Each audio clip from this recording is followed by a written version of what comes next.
Jimmy Akin's Mysterious World is brought to you by the Star Quest Production Network and is made possible by our many generous patrons. If you'd like to support the podcast, please visit sqpn.com/give.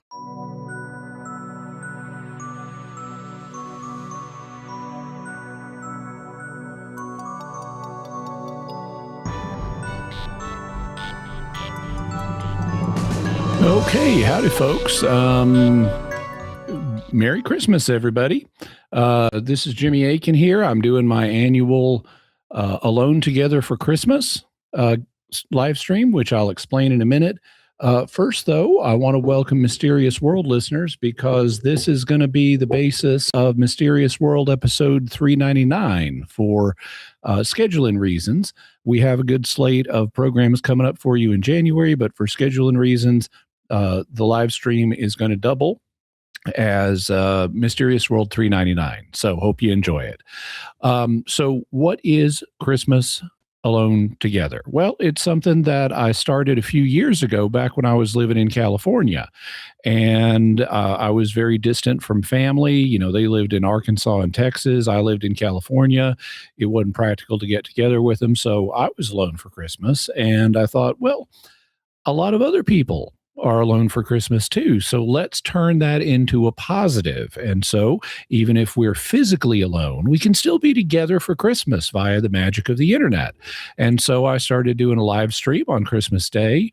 I've been doing this for a few years now. Now, in the subsequent time, I moved back to my hometown in Arkansas. And I have family get-togethers with them. In fact, a little bit ago, I got back from my sister's house where I had lunch with her and her family. But and I'll be getting together with others too. We've even got a cousin coming up from Texas this Christmas. But weekend. But I still want to keep the Alone Together tradition going, especially for those who don't have anyone else to physically get together with, but also everybody else who's welcome. Everybody is welcome here. And what I typically do is hang out and chat with people via the comment stream. What that ends up amounting to a good bit is I end up answering a lot of questions. So it's kind of a Q&A live stream, but questions don't have to be on anything in particular. You can ask me just about anything you want, although I do keep things family friendly and there is such a thing as privacy. But with those stipulations, pretty much anything you can ask. I talk about a lot of stuff. I talk about religion. I talk about mysteries. I talk about parapsychology. I talk about science. I talk about all kinds of stuff. If you'd like to ask me a question, here's how you do it. You, in the chat feature, put a capital Q and then a space, and then whatever your question is. And the capital Q will tell me that this is a question and I need to read this one, or at least try to, because I can see already we've got a lot of people going by in the stream, a lot of people wishing others Merry Christmas and so forth. So it just helps me if you're able to put that capital Q in front of your question as a signal to me. So Professor Unwin Most has our first question here. Is the bird really the word? Yes. The bird is the word. So glad to have that settled. Zartag, spelled with 4, says, Merry Christmas, Jimmy. What's the time in your time zone? It is now 2:08 p.m. I'm in the central time zone. So like I said, I got together with my sister and her family for lunch, and then I came home. And so it's now, early mid-afternoon here this time. And I try to go for a number of hours on this live stream. I'm sure I'll do at least 2 hours. I commonly do 4. That's kind of what I shoot for. So that's what I'll be shooting for today, although we'll have to see how it goes. Let's see. Robert, it's moving a little bit. Roberto Tapia 8086 says, could the Star of Bethlehem be an angel that showed them the way? I was actually thinking about that earlier today because recently it occurred to me, I ought to write an article in an academic journal about the Star of Bethlehem. Now, there's been a lot of articles written and even books written about the Star of Bethlehem, but I keep seeing people make a lot of the same mistakes, and so I thought um, than try to definitively say this is what it is, just say, let's set the framework for what it could be. And this could serve as helpful guidelines for academics who are trying to figure out what it might be. Because I see a lot of academics making similar mistakes in their approach to it.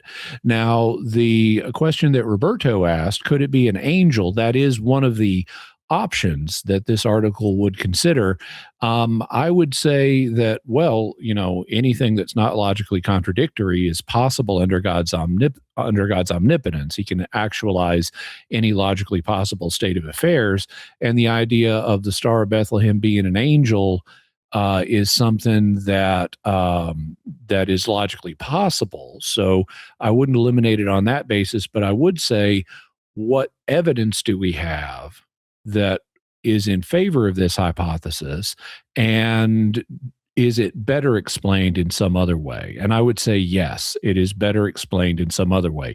We don't have evidence in Scripture. I mean, this appears in the Gospel of Matthew, and the text of Matthew doesn't do anything to suggest that this is an angel. In particular, it doesn't do anything to suggest that the Magi were following the star.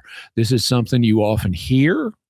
You hear people talk about them following it, but it's actually not what Matthew says. What Matthew says is that after Jesus was born in Bethlehem, Magi from the east showed up at the court of King Herod. So that's like, he had a number of castles, but probably Jerusalem. But they went to the current king and they said, where is the one who has been born as the new king? Because we saw his star when it rose. Notice what they have not said. They didn't say, we saw his star and we followed it here. They say, we saw this star when it rose, and then we came here. So they saw a celestial portent, something that had meaning for them in the sky, and then they came to the current king to find the new king, which is where you'd go. You'd expect he'd be like a prince born in King Herod's court or something. So they went to King Herod. They didn't follow the star. Then, after they learned that, oh, we should go to Bethlehem, okay, they set out for Bethlehem.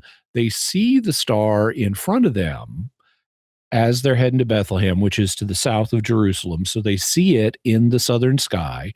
And what Matthew says is the star preceded them until it came and stood over where the baby or the child Jesus was. So all this means is they're not following it. They've been told, go to Bethlehem. And so that's what they're doing. They're going to Bethlehem. And it's a providential coincidence that, hey, there's that star again. And when they get to Bethlehem, it's over the house that they're going to. So again, they're not following the star. So that's one issue. So I've mentioned two issues thus far. First, Matthew doesn't do anything to suggest this is an angel. And he says star. So we should interpret it as a star unless we get evidence otherwise. We should not interpret it as an angel unless we get evidence it's an angel. And second, the motion of the star does not suggest anything unusual. They are not following it. They saw it when it appeared 2 years earlier when it rose, and it just coincidentally is in front of them as they go to Bethlehem, which they've been told to do. So those are two issues with it. There's also another issue with it, which is if it were an angel, it wouldn't have any meaning in their astrological system.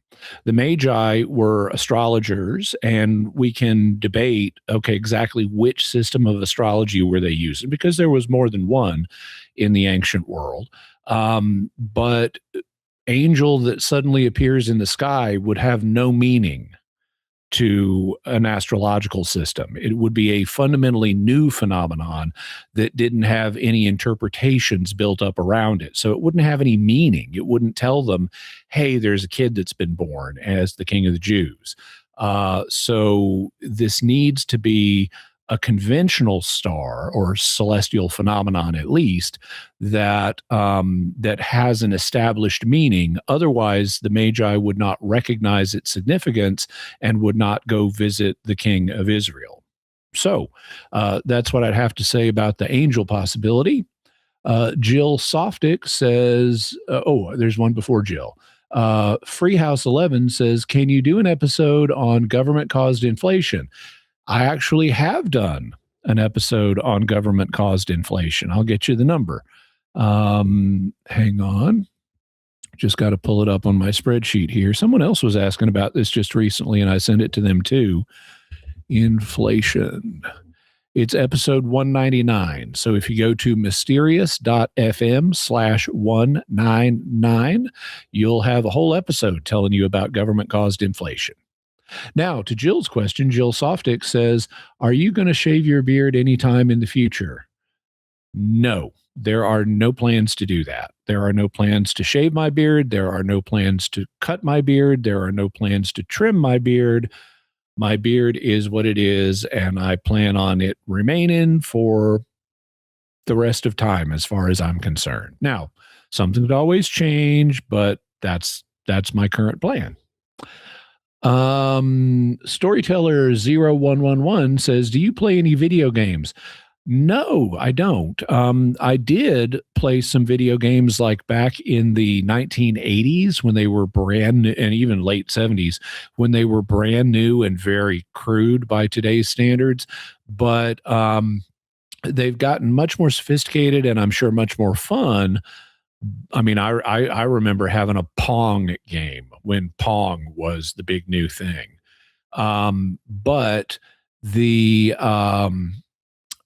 I don't, because in order for them to really be fun for me, I'd have to get good at them, and not be a stellar star or anything, but I'd have to, be able to achieve some success with them.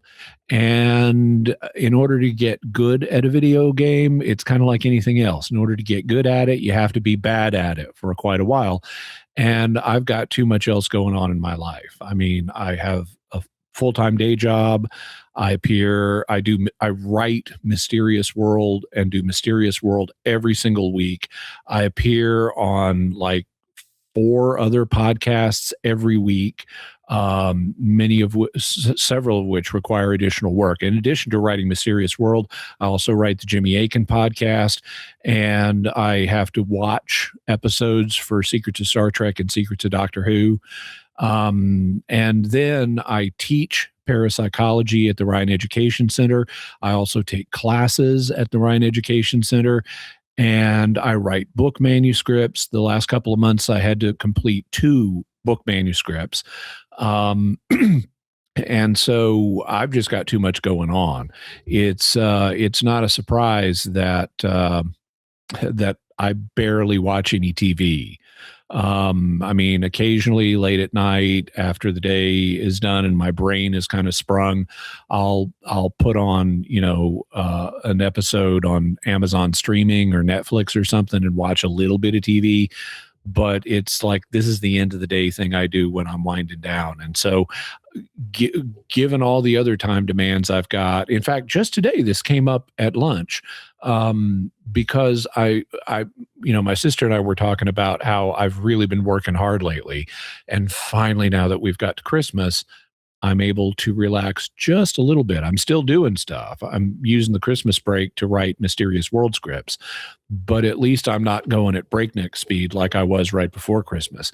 And I mentioned several years ago, back when my blog was very active and I was devoting a lot of time to that, that I did a calculation and realized I wrote the equivalent of 14 novels in a year. A novel, the threshold between a novella and a novel is 40,000 words.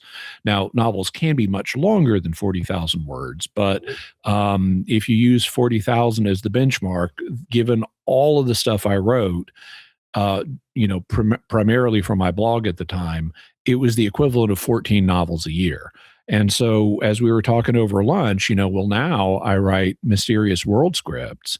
And so I pulled out and I know how long those are in word count. So I calculated, number of words in a typical script times 52, divide by 40,000. And now I'm writing the equivalent of 19 or 20 novels a year. So I am a somewhat prolific writer, and I don't have time to learn video games. But if you like video games and you've achieved the skill level that you would like and are enjoying them, I think that's just great. More power to you. Just not my thing. Let's see.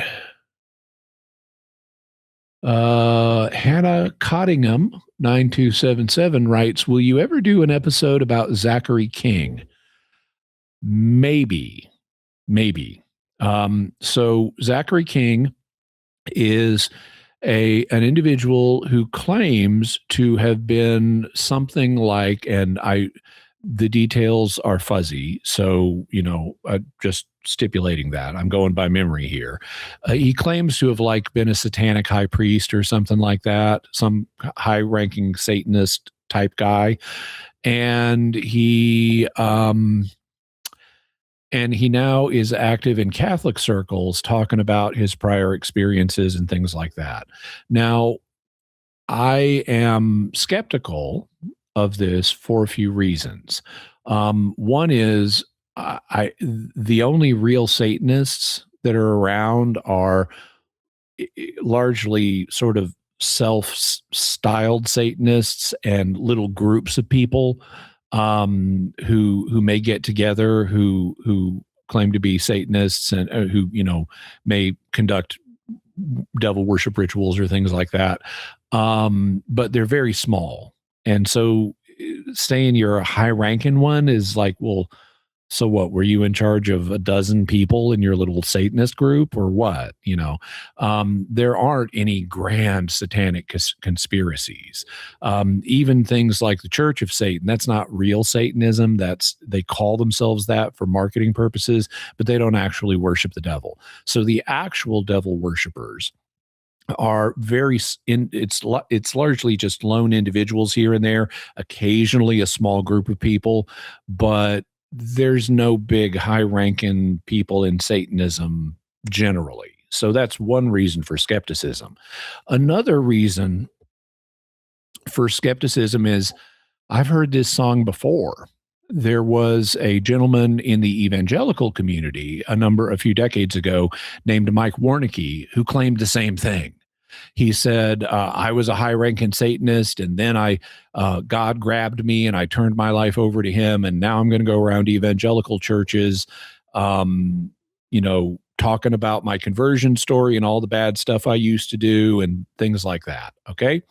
Is same basic thing that Zachary King is doing.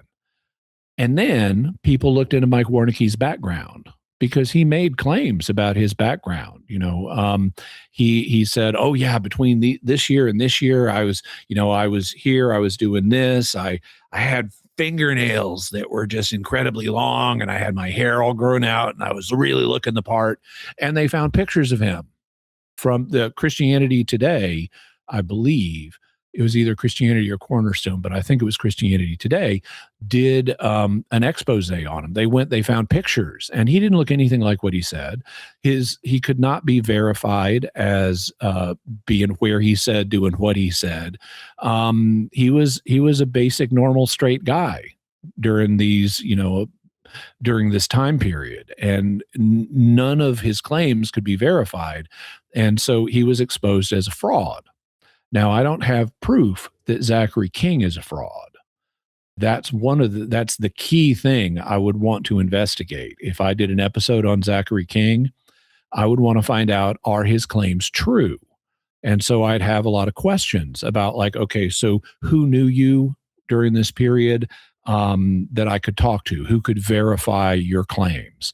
What are your relatives' names? I want to talk to the living relatives. I want to talk to them and see if they can confirm or disconfirm your claims. Do you have photographs of yourself from back then? Are there financial transactions that could be documented? I would want to do that kind of investigation and see, is it true or not. But I've seen this kind of thing done before, and it was a scam to make money. That's why Mike Warnicki did it. And so, once burnt, twice shy. I don't know that Zachary King is doing the same thing, but it's a possibility. And that's the key thing I would want to investigate. So if I did an episode on Zachary King, I would have to have sources of reliable data that I could go to either falsify his claims or verify his claims, or maybe it would be some of both. Maybe the truth would end up being somewhere in the middle. But doing a truth-oriented show, that's what I would want to look into. And thus far, I haven't done that. So thus far, I haven't done a show on Zachary King, but, it's a possibility. Let's see. Manius Curious Donatus says, Merry Christmas, Jimmy.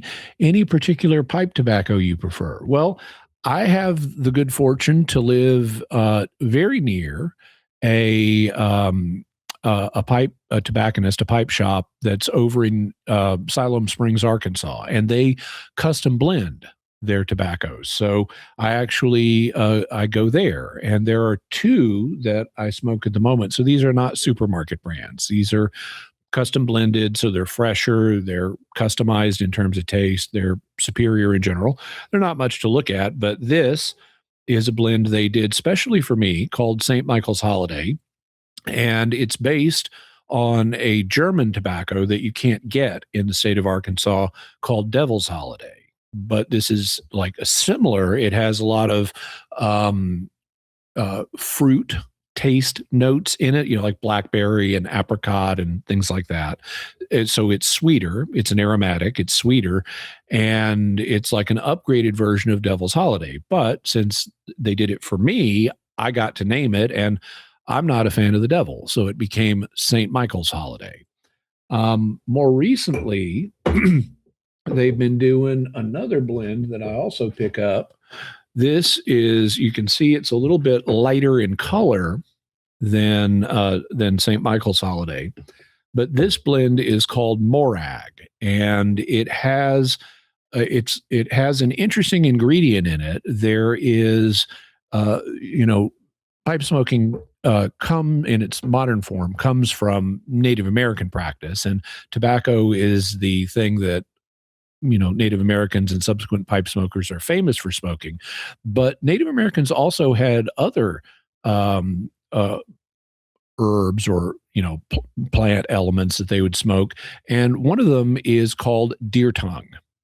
Deer tongue is not tobacco, but it has a kind of earthy, smoky taste, and a sweet smell. It smells to me kind of like honeysuckle. And this second blend, which is called Morag, incorporates some deer tongue. It is mostly tobacco, but a little deer tongue goes a long way. And so it has some deer tongue in it also, which gives it an interesting taste. And so these are the two I normally smoke. I will, smoke others, but they tend to come from this one shop. And these are the two blends that I'm smoking at the moment. By the way, you can, if people are interested in trying them, you can order them from them. They're trying to get a website set up so you can order over the web. But right now, if you just give them a call, you can order them over the phone. And actually, after they started offering St. Michael's Holiday to their general customer base, it's become one of their most popular blends. So you could always call them and say, hey, I want to try that. Or even if you don't remember the name, I want to try, what Jimmy Akin smokes. And they'll be happy to help you out. Let's see. ACR 4715 says, when will you release video on the Warrens? The paranormal researchers you mentioned a while back, it was on your plans or in your plans. Well, I don't have a date scheduled for it. I have done some research into the Warrens, enough to have a general opinion of them, which is not favorable. And I just need to sit down and complete that research process. I would guess, I don't see any reason why it couldn't be done in 2026. So that maybe that's something I can shoot for, is getting an episode or pair of episodes, depending on how it goes, done on the Warrens in 2026. Okay. Firewife Lawyer Mom says, oops, it jumped. Let's see, can I get it back? Oh, it jumped a bunch. Let's see if search is any help. Okay. I think I've got it. My mom died this March of a massive brain hemorrhage. I'm so sorry. Did she lose all her memories before she went to heaven? I've always been so sad if she went to heaven without remembering me or her family. So what I can tell you is, even if she had lived and would not have retained her memories, that will not affect her in the afterlife. Number one, she doesn't have a body in the afterlife, not currently. In the resurrection, she will, like all of us. But she doesn't have a physical body right now, and so the memories she has are not stored in her brain. So even if she had massive brain damage in this life that would have cost her memories, that would basically cease to apply once she went to heaven. Second, from the near-death experiences we have, people report getting all kinds of new knowledge. Near-death experiencers will say things. In fact, this is one of the major characteristics of near-death experiences, is a huge influx of new knowledge. Some near-death experiencers will say things like, all I had to do was think about a subject and suddenly I knew everything about it. And also, another major element in near-death experiences is a life review, where you encounter a being of light and love, and that being shows you the reported forms are a little different. They vary from individual to individual, but basically, here's everything you did, and that at least everything that had an impact on other people, and here's the impact it had. And you go through and you understand where you did good and you understand where you did not so good. And so even if your mom had not brought anything in terms of memories with her into the afterlife, it would have been provided to her at the life review. She would have a detailed review of her entire life and would remember you and other members of her family. And the life review, of course, goes along with Christian teaching on the fact that, when we stand before God, he will evaluate us based on our lives and whether we responded to his initiative of grace and love. And so that is just additional confirmation that in heaven, we will have memories of what we did in this life. In fact, apparently incredibly detailed memories, including things we can't remember now, rather than losing memories when we go to the afterlife. So I'm very sorry to hear about your mother's hemorrhage and her passing, but the good news is that she does know you and your family. She does remember y'all. I would assume that she's praying for y'all, and you will be able to see her again, and she will know who you are. So I hope that's comforting. By the way, Firewife Lawyer Mom, I currently have a legal question for an upcoming Mysterious World script. I want to check my understanding of a legal matter just to make sure I'm right about it before I put it into the script. And it concerns criminal defense procedure. In fact, specifically, actually, it concerns what police are and are not allowed to do during interrogations. So if you are a lawyer, or if there are other lawyers in the live stream, I would love to be able to ask this question just as a backstop to make sure my understanding of what the law requires is correct, because I don't want to put out misinformation on Mysterious World. So if any lawyers who are hearing me right now, email me. You can email me at Jimmy at mysterious.fm or feedback at mysterious.fm. And I'd love to hear from you, especially if you're able to answer questions about what police are and are not allowed to do. And hang on just a second. Need to start hydrating. Because if you're just getting on here and monologuing like I am, you get dried out.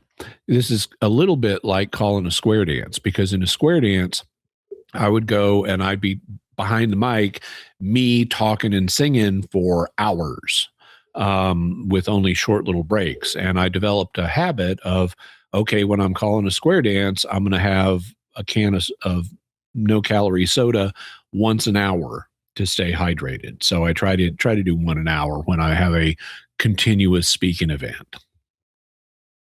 Let's see. Alfonso Galvin, 6358, says, greetings from Mexico. Feliz Navidad. I have watched some videos from Dr. Justin Sledge regarding the Canaanite connection with Yahweh. Can you further explain such connection? Well, okay, so for people who may not have seen those videos, and I haven't seen what Justin did on this. By the way, he's got a really good channel, and he's been on Mysterious World before. He also let me use one of his videos for the recent Albert the Great episode of Mysterious World. For people who may not be familiar, he's a Jewish scholar who has an interest in the esoteric. His YouTube channel is called Esoterica, and he tries to give a fair and balanced presentation of esoteric ideas from history. And these can be Jewish esoteric ideas, Christian esoteric ideas, Muslim esoteric ideas. He's not religiously partisan in what he does, and he really does try to do a good job being fair to folks. In terms of what Alfonso asks about, the Canaanites were people who lived in the land of Israel before the Israelites. In fact, it's commonly known in the Bible as the land of Canaan, because the Canaanites were the original inhabitants. And they had a polytheistic religion that incorporated various deities. Asherah, Anat were two female deities.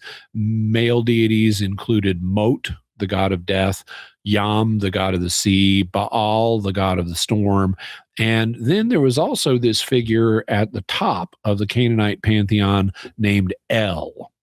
El just means God. And so the high god, the one at the top of the pantheon, was named El. Now, in Hebrew thought, El also became known by the name Yahweh. And so Yahweh and El are the same in Hebrew thought.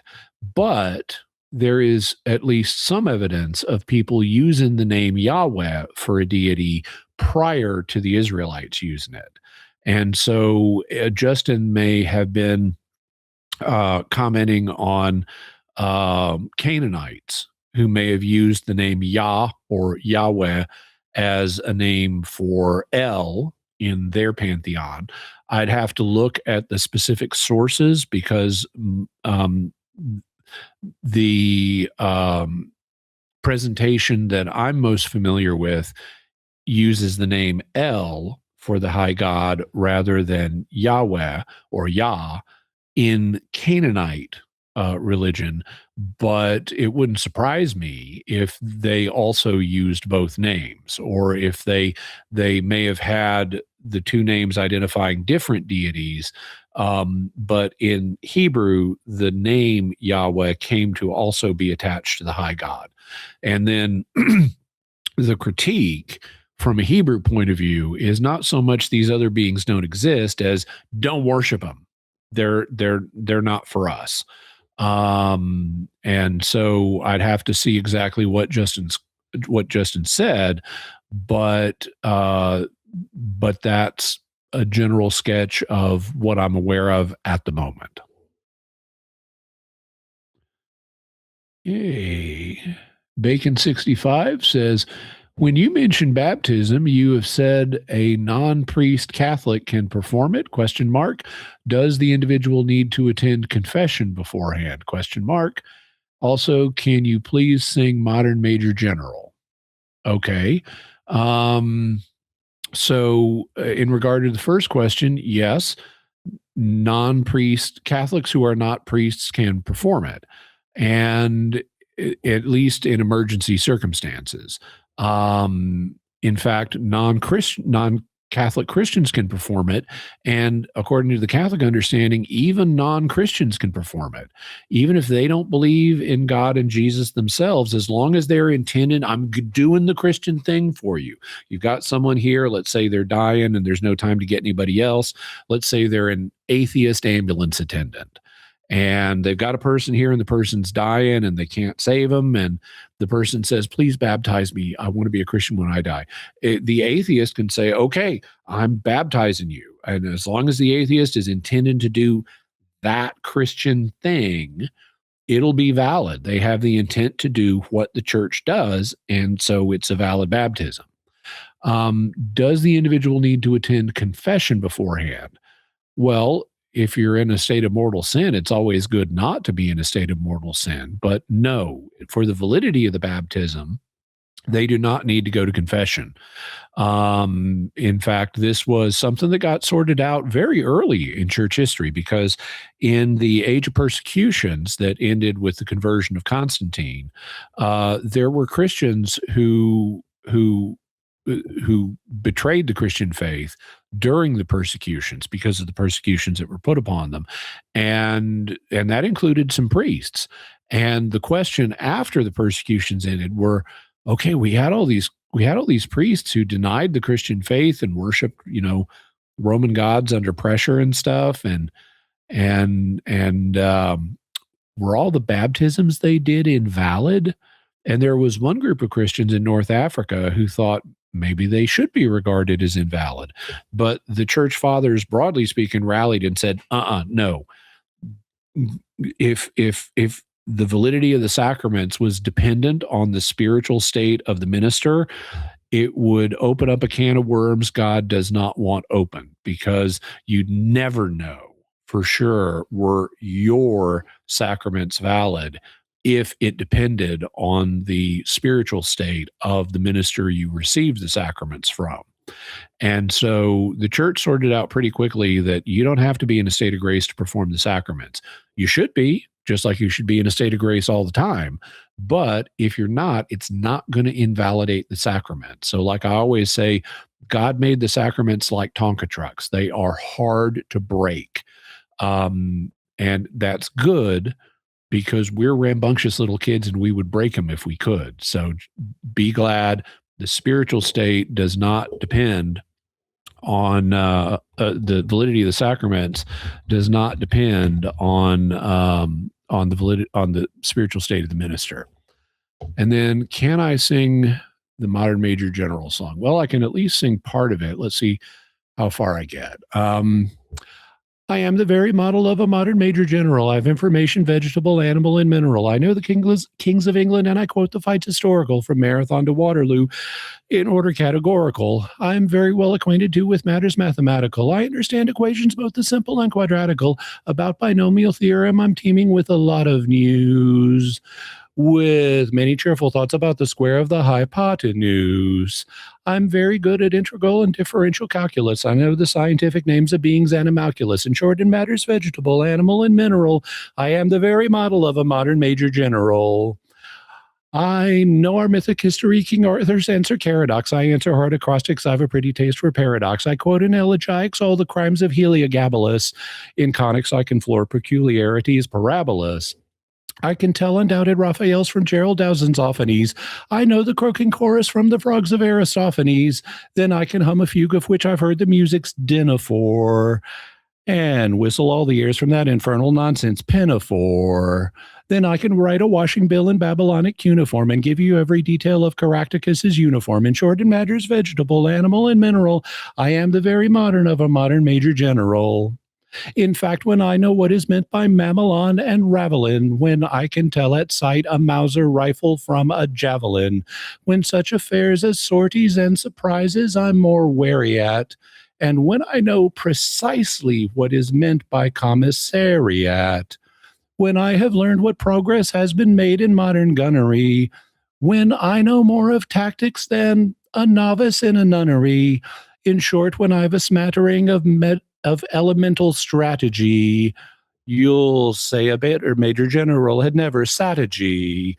For my military knowledge, though I'm plucky and adventury, has only been brought down to the beginning of the century, but still in matters vegetable, animal, and mineral, I am the very model of a modern major general. So there you go. And not only can I sing it, I know what all the jokes in it mean. So anyone has a question about what does that line mean, let me know and I'll answer it. Let's see. Sir Cadslot, by the way, Sir Cadslot, I know you've been active a lot lately, and I really want to thank you for that. I appreciate all the interaction on the different podcasts and the feedback and so forth and the comment sections. And I know your name. So just want to give you that affirmation, Sir Cadslot. Can a Catholic hold a position where all material substances down to fundamental particles are considered to be at least rudimentary life? Okay. So this is a position that is known in philosophy as panpsychism. The idea, or at least it's could be considered a variant of panpsychism. Panpsychism, so in Greek, pan means all, and psyche means soul or mind. So panpsychism means everything has mind or consciousness. And so even little elementary particles have little elementary consciousnesses. They're not as smart as we are. They're not as aware as we are. But they have at least a little glimmer of consciousness and thus life. Now, if you mean biological life, we'd have to talk. It would be different because biological life is dependent on an interaction of different physical parts. And as far as we know, elements like electrons don't seem to have smaller parts. So they couldn't be biologically alive. Also, biology requires a complex chemistry that doesn't apply to them. But putting aside the question of biological life, if by life you mean you're willing to say anything that has consciousness has life in the sense we're talking about, then the question is, can a Catholic hold panpsychism? And the basic answer is yes, but the but is that the church understands there is a difference between the material world and the spiritual world. That's why in the creed every Sunday we say that God made all things visible and invisible. So the church recognizes there are these two different realms. Now, a common opinion has been that today especially has been, okay, consciousness applies to the spiritual realm, biological life applies to the material realm, and we're kind of the intersection of the two. But base matter does not have, at least it's not biologically alive, does not have consciousness. Okay, that's an opinion. That is not church teaching. As long as you maintain there is a difference between the visible realm and the invisible realm, you could hold to panpsychism and say everything, even subatomic particles, has some consciousness. And like, so if you've got a rock, well, it's got a primitive form of consciousness, but you still need to say, okay, humans, in addition to their bodies, have souls, and angels at least don't have human bodies. They might have bodies made out of some other kinds of matter. That was actually a popular opinion in Christian history, that there are these sort of two kinds of matter. There's the gross, kind of clunky matter that our bodies are made out of, and then there's the more subtle, refined matter that spirits are made out of. So there are different ways of trying to square these options. But it would, in principle, be possible for a Catholic to endorse panpsychism, but you do need to preserve the distinction between the material realm and the spiritual realm, including bodiless angels and bodiless human spirits.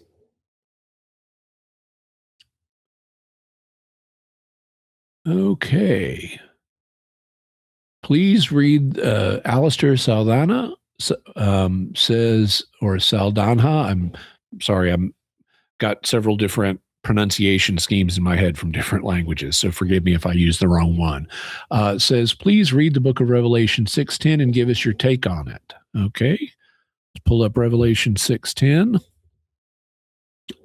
This was what I figured it was. So I'm going to back up a verse to set the context. This is in the sequence where the Lamb is opening the seven seals on the scroll that no one but the Lamb can open.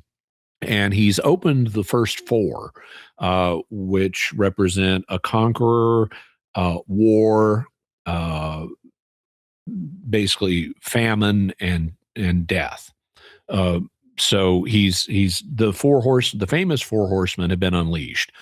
Now in verse 9, we continue with, and when he opened the fifth seal, I saw under the altar the souls of those who had been slaughtered because of the word of God and because of the testimony which they had. And now into verse 10, and they cried with a loud voice, saying, how long, holy and true Lord, will you not judge and avenge our blood from those who live on the earth? And to each one, continuing on from verse 10, and to each one of them a white robe was given, and it was said to them that they should rest yet a short time until the number of their fellow slaves and their brothers who were about to be killed as they had been were completed also. So what's going on in this? Well, my take is that here John sees the souls of those who have already been martyred in the first century, and they're asking God for justice. And they're given a white robe to acknowledge their faithfulness to God and their accomplishments in Christ. You know, we're later told that white linen symbolizes the righteous deeds of the saints. And well, here are some of the saints. And so this white robe acknowledges their righteous deeds done under God's grace. And they're told, wait a while, and because there are some more people who are also going to be martyred, just like you were, and then justice will come. And so that's the base. That's basically what's going on in the verse. Now, if you want to ask further questions like, well, how does this relate to history? I would say that it applies most directly to the early period of church history. There are different ways of reading Revelation. Some of them will, like in dispensationalist circles, they'll say everything from chapter 4 forward is in our future. And I think that is wrong for a bunch of reasons. I hold a view, and there are several different views that are possible, but I hold a view that says everything up to chapter 20 is now in our past, and we're living in chapter 20 during the period called the millennium. So I would say that this refers back to the age of persecutions at the beginning of church history. There's also an argument that you could propose that it relates to the earliest part of that, up to the year AD 70, when the Jewish temple was destroyed. But it at least, I think, applies in its principal sense to some persecutions at the beginning of church history. I think that's what the text is envisioning here, and so that's my basic position on it. If you'd like to know more, if you have a more specific question you'd like to ask, you know the queue procedure. Grizzled Games YT says, do you think Daniel is a good example of how Catholics should live today, showing respect and love for others, even his guards, rather than condemning them? Well, I'm not entirely sure exactly which passage in the book of Daniel you're thinking of, although Daniel does, and his associates do gain favor from some of their guards. But in general, yeah, we should respect and show love for others. I mean, if you love someone, you automatically want to show respect for them. The real key is love. And so, love is the central Christian ethic. Love of God and love of neighbor are the two greatest commandments, and we're told all the other commandments depend on those two. We're told God himself is love. And we're also told don't judge others, meaning don't condemn others, but rather be merciful to them. So, yeah, I think that Christians should live in that way. I don't connect it specifically to Daniel, but I think that Christians should, he lived in particular historical circumstances that applied to him that don't necessarily apply to everybody. But in terms of principle, yeah, we should show love and respect for others and not simply condemn them. Now, that does not mean that we shouldn't recognize the moral character of people's actions. We should. And so condemn does not mean to condemn someone does not mean to recognize that what they're doing is bad. We need to recognize when people are doing bad stuff. And it doesn't mean keep your mouth shut if they're doing bad stuff. Sometimes it may mean that, but other times we need to speak up and say, hey, what you're doing is bad, for their good and the good of others. In fact, correcting the sinner is one of the spiritual works of mercy. So, and so out of love for the person and for the protection of society, we do need to, in a variety of circumstances, call out bad behavior. That's not judging or condemning a person in the sense the Bible is talking about. If I were saying, oh yeah, that person's going to hell, or God's going to send them to hell, okay, that's judging them and condemning them in the way that we're not supposed to. That's up to God. I should not be substituting myself for the supreme judge of the universe. I've got my own issues. I'm going to have, I'm not a perfect guy, and God is going to hold me accountable too. So if I want him to be merciful to me, I need to be merciful to others. But that doesn't mean not recognizing what they're doing. And it doesn't mean not trying to help them and others by calling that out on some occasions. Roberto Tapia, 8086, says, Jimmy Akin, could star in Greek, Aramaic, Hebrew mean angel in any way? The term does not. The term means a light in the sky. Now there was a common idea in the ancient world and even through the Middle Ages that stars either were intelligent beings or that they had angels associated with them. So, like for example, in the book of Job, God is talking at one point, and he's pointing out to Job that, hey, you're a human. You have a limited perspective. You have not been around since the beginning of creation. You don't know as much, but God has been around that long. He knows much more, and he refers back to when he first created the universe and the morning stars sang together. Okay. Now you could say, oh, that's just poetry. That's like, oh, may the trees clap their hands. Trees don't really have hands. They've got leaves and branches, but they don't really have hands. So that's, let the trees clap their hands to symbolize their joy. That's a poetic expression. But the morning stars, maybe not, because they were, by many peoples, believed to be gods or heavenly beings. And so that's a live option for how Hebrews may have understood them, or at least some Hebrews may have understood them.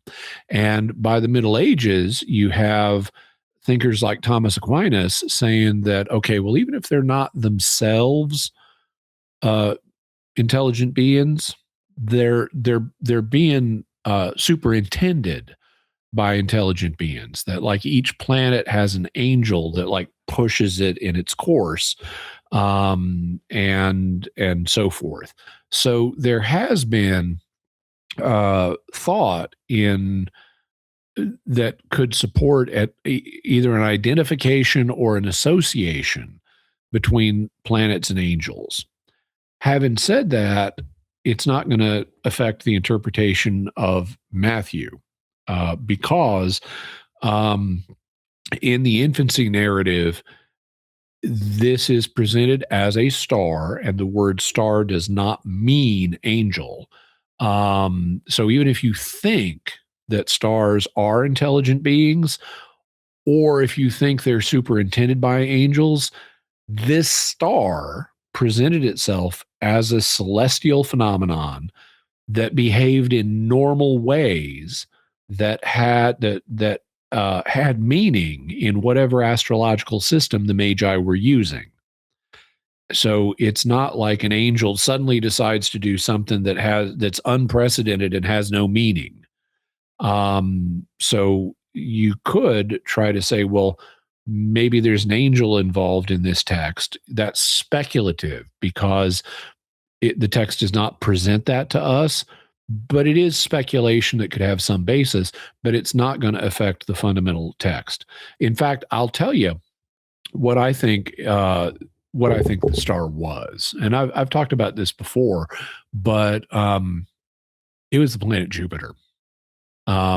If you go through the list of things that the word star referred to in Greek, aster, and then you start sorting through them, it's really pretty easy to eliminate anything but a planet. It's the planets that had behaviors that made astrological systems work. The background stars don't move with respect to each other. That's why we have constellations. So they don't change in their positions with respect to each other. And as a result, they don't play a major role in astrology. Other phenomena like meteors are too short-lived to be the Star of Bethlehem. A meteor lasts for a second, maybe, and the Star of Bethlehem appeared to the Magi up to 2 years. I would estimate more like a year, but up to 2 years before they showed up. And then they see it again and they can recognize it as the same star. So this is a star that has to be around for a period of months, and no meteor does that. Then you could say, well, what about a comet? Well, comets tend not to be visible for 2 years. Also, comets were overwhelmingly regarded as bad omens. And this was not a bad omen. This was an omen of, okay, a new king of the Jews has been born. It also could not be a nova or new star, because novas didn't have any meaning. They were new. That was the whole point of a nova.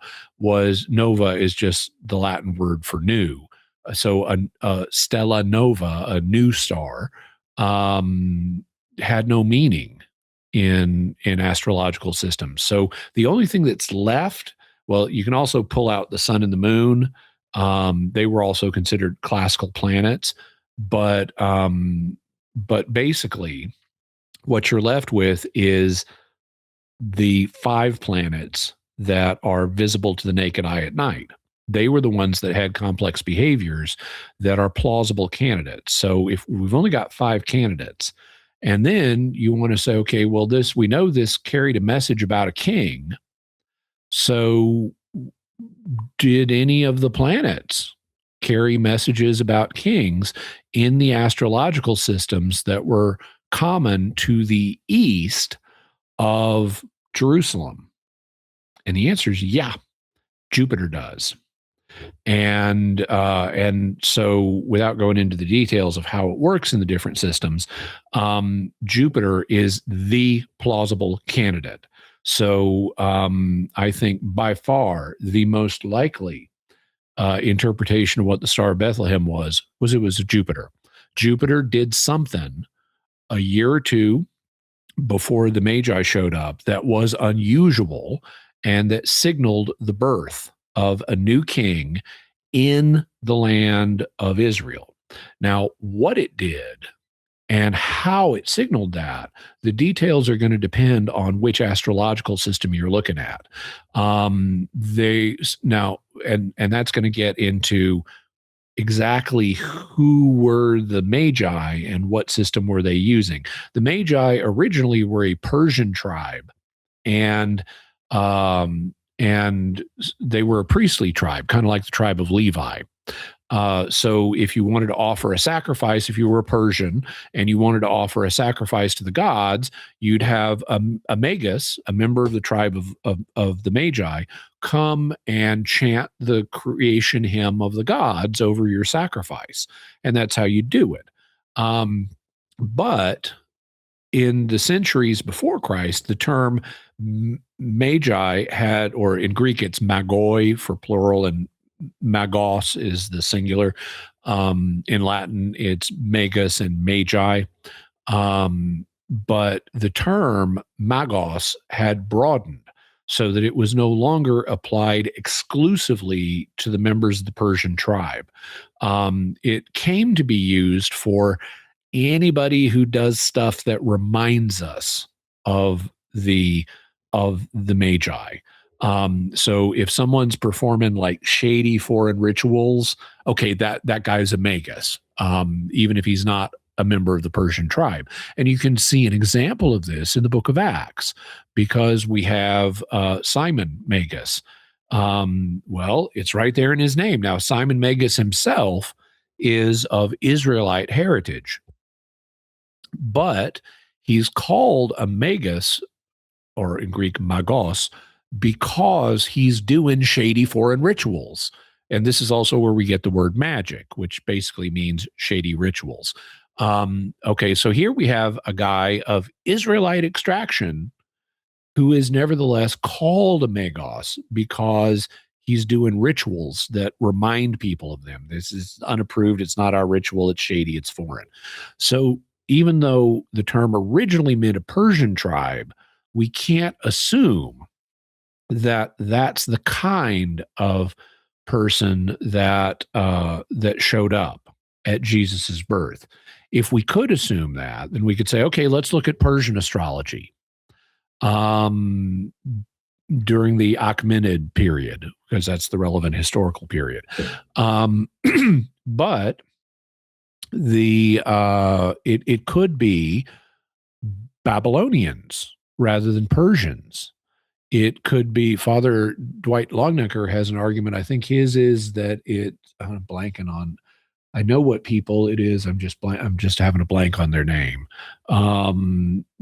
I think it may be the Nabateans, but there were several different groups of people. And so potentially the Magi came from one of these groups. But we know that Jupiter had a kingly association in a bunch of different astrological systems, including the Babylonians and the Persians. So if these were true Persian Magi, Jupiter is the logical candidate. If they were Babylonian Magi, Jupiter again is the plausible candidate. And we even have Babylonian astrological manuals that identify some plausible things that Jupiter actually did do in 2 and 3 BC that could, which is Jesus's probable birth years, that could be taken as signaling the birth of a new Jewish king. And that's something I've talked about some in the past and will continue to talk in the future. But it's Jupiter. Now, sometimes you have, I was just thinking about this recently, because skeptics will say, "Oh, but the star stops over the house where Jesus is in Bethlehem in the infancy narrative in Matthew. How does a star stop over a house?" Well, it doesn't say the star stopped. When you look at it in Greek, it just says it stood over the house. And I've heard skeptics, like dare people to go out and look at stars and say which house they're over. It's not hard to do that when they're low to the horizon. If they're way up, near the zenith, well, yeah, sure, it's hard to say what house that star's over, but the sky turns. And so even if a star is directly overhead at midnight or 3 a.m., it's gonna sink towards the horizon at a rate of 15 degrees per hour. And by the time it starts to get light, or when the planet first rises at the other end of the evening, it's low to the horizon, and you can say what house it's over. Jupiter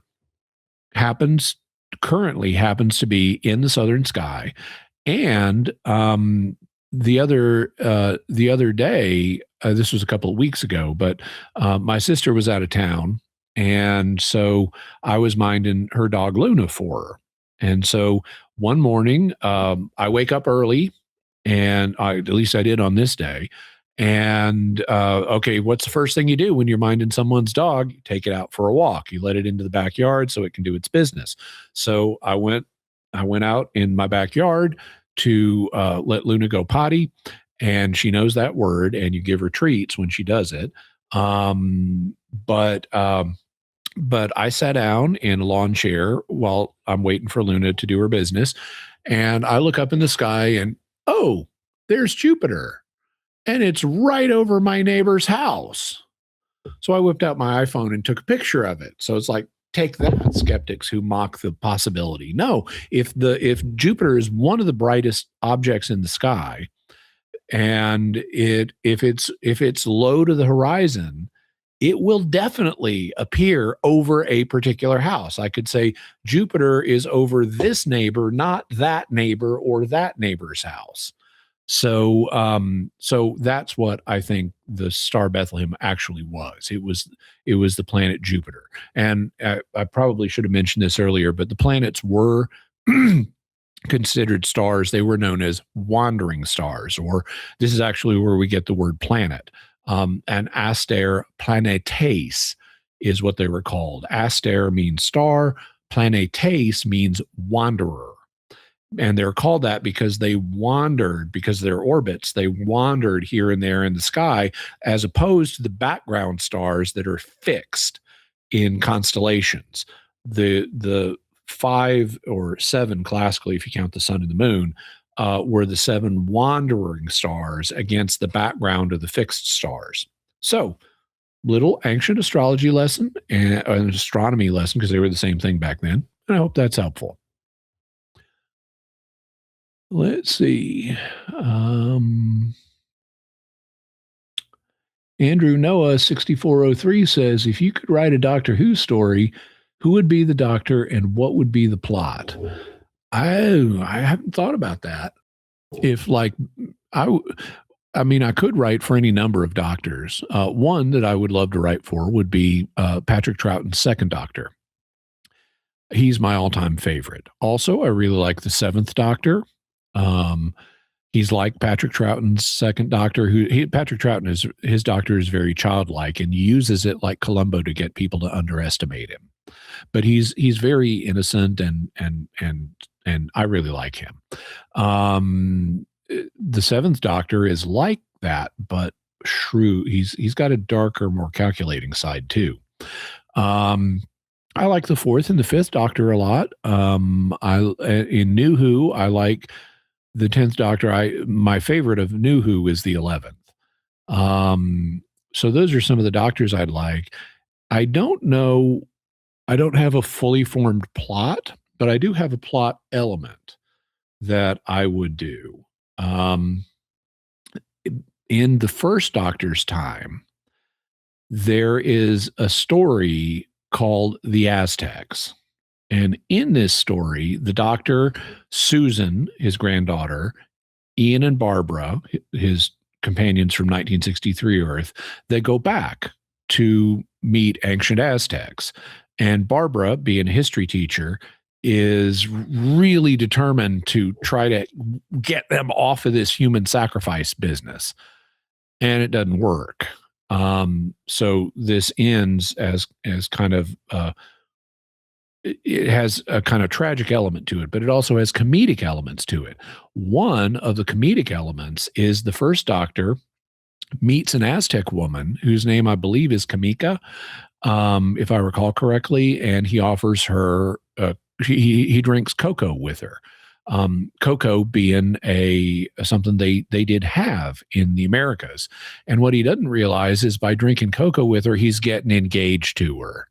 And they play this for comedy in the original Aztec story. Now, what I noticed about the performance of the actress who plays Kamika is she kind of looks and acts a bit like River Song, who later does marry the doctor and who's very mischievous and playful. So in my headcanon, it was River Song pretending to be Kamika the whole time. And that's when she first gets engaged to the doctor, is when he's the first doctor. And so I said to myself, if I ever write a story for Big Finish or something like that, they do audio plays that are licensed based on Doctor Who, I'm going to establish that Kamika was River Song. And so that's the plot element I would include. How I would do it would depend on the liberty that I had given the constraints of the script and the writing project. I could do it in a simple line of dialogue. I could have, River, meet the doctor and just mention that time we had cocoa together or something, and I could be done very small, but that's what I would establish, that River Song was Kamika and inveigled the doctor into getting engaged with her in his first incarnation. And once you think of Kamika as River Song, it adds a whole new dimension to the scenes they play together in that story. So that's what I would do, at least based on what I've thought thus far.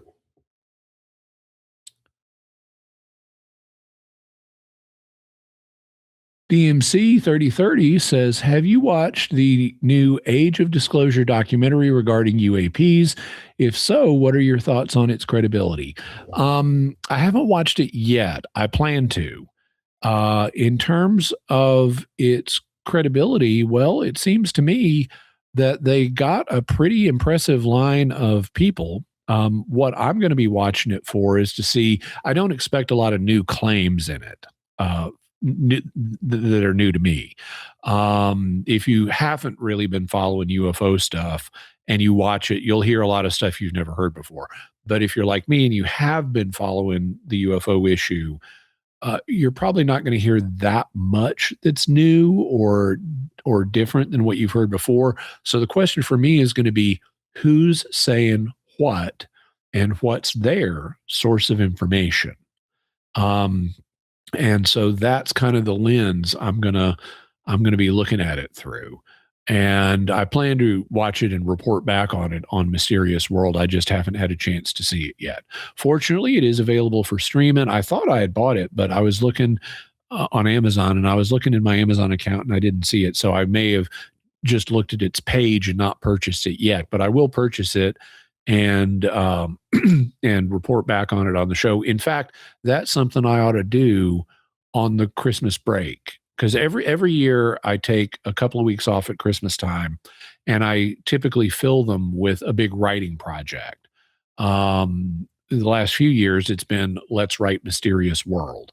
So I'm kind of in that mode right now anyway. So I should go ahead and make sure I've got the video and then watch it and take notes and end up crafting a script out of that.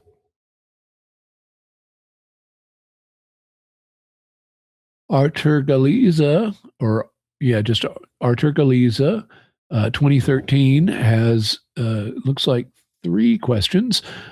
First, Christ wants his church to be, oh no, this is an argument. Sorry. Premise 1, Christ wants his church to be united. Yep. Premise 2, Christ wants his church to not be in error. Yep. Conclusion, we need an infallible authority. Granted infallibility, should we expect a list of infallible doctrines? Okay, well, the argument, so let me hydrate a second.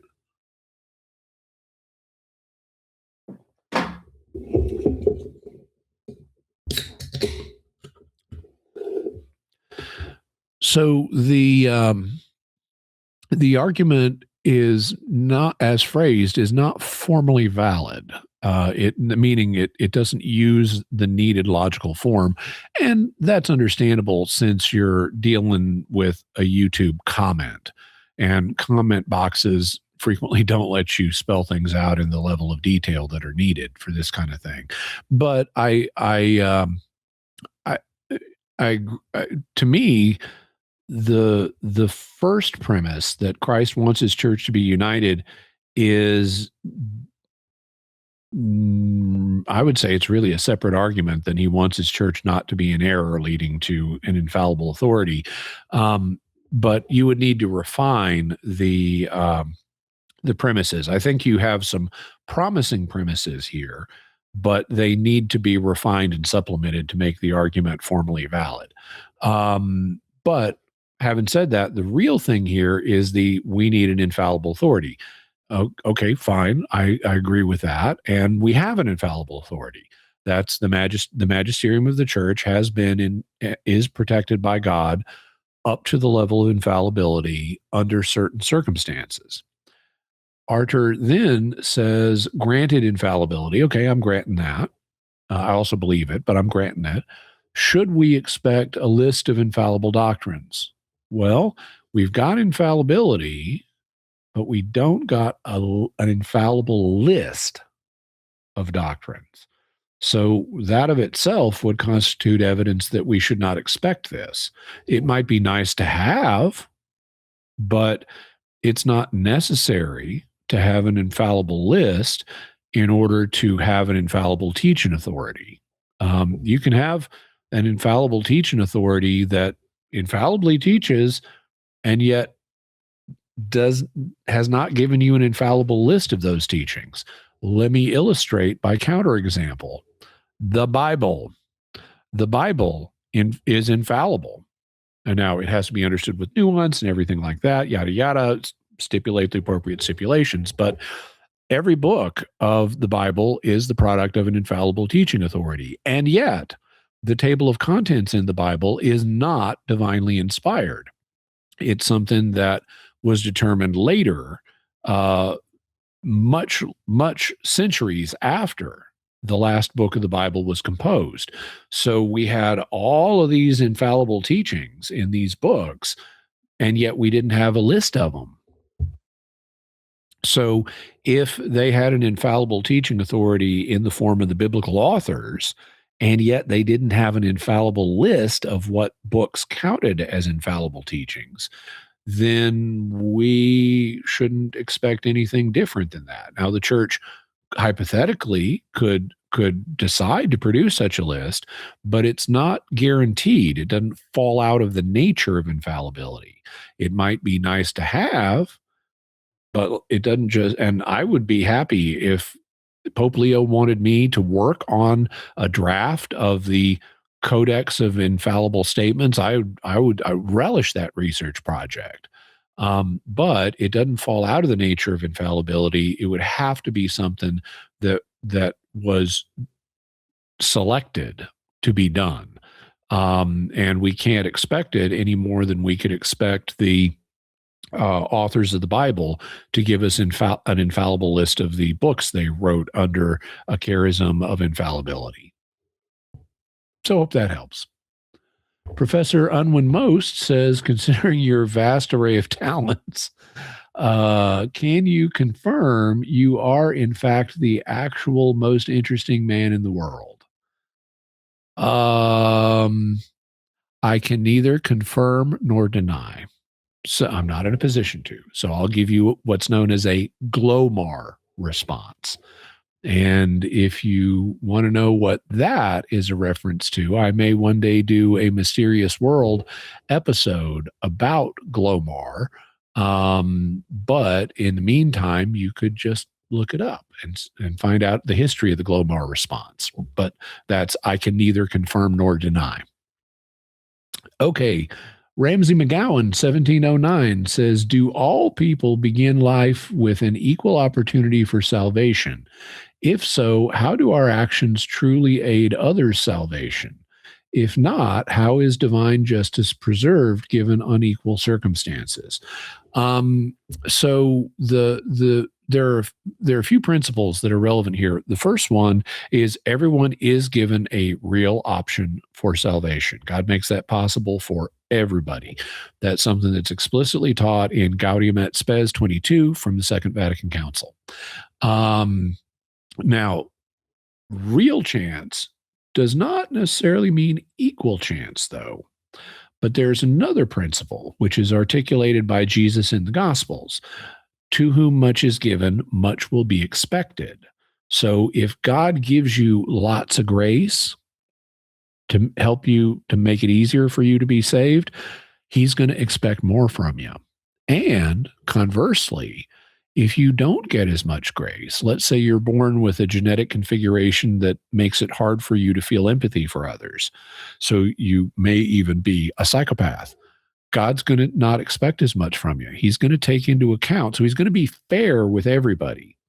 Now, does that end up resulting in everyone has a statistically equal chance of salvation?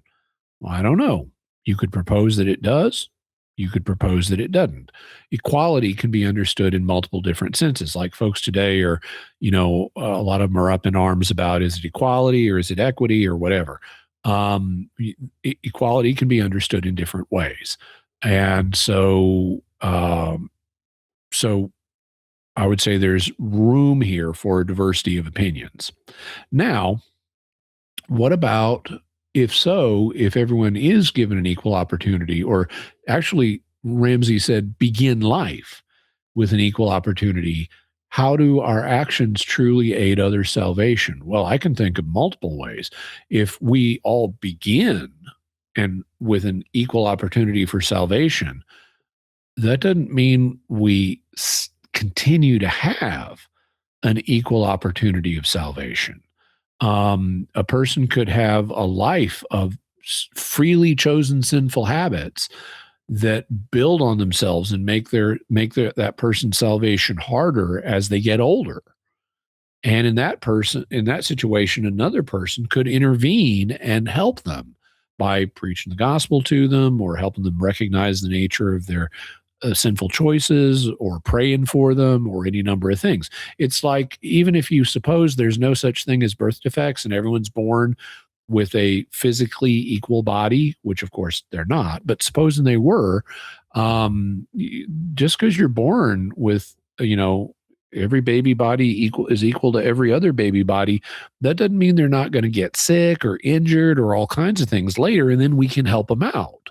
So So even if people did start with an equal opportunity for salvation, however you define equality, that doesn't mean they're going to stay equal based on the choices they make and the things that happen to them. And so there are opportunities, even if everyone has, you know, um, even if God guarantees up to a certain level, if other people using their freedom and God allows it intervene to help the person even further, I can see a bunch of opportunities here. So that would be how I would answer those questions, at least in brief. Starting at least in brief at the moment. If I thought about them, I might come up or be able to reformulate them a little bit or refine them a little bit.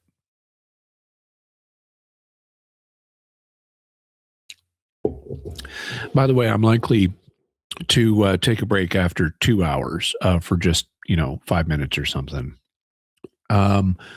Jesus Hernandez, EO8FQ, says Carl Jung emphasized the importance of integrating our own shadow. A moral person is capable of evil, but keeps his weapons sheathed. Any thoughts? Thanks. Yeah. So I don't know. Yeah, I'm not an expert in Jung. I know a good bit about him, but I'm not a Jungian myself. Um, and so I would have to understand better exactly what he means about integrating your own shadow. For people who may not be familiar, so Jung has a belief that there's something referred to that he refers to as the collective unconscious. Now, some people interpret this as in a kind of new age way, as like on some deep down telepathic level, we're all merged together, something like that. My understanding is that is not what Jung is proposing. Instead, what Jung means is we, because of our biological history, all humans inherit certain basic concepts as part of our sort of software package that we're born with. And these include things that Jung refers to as archetypes. And one of the archetypes, now, so let me back up. I think it's clear that humans are born with a certain startup package, just like your computer comes preloaded with an operating system. Among the things that startup package allows humans to do is learn language.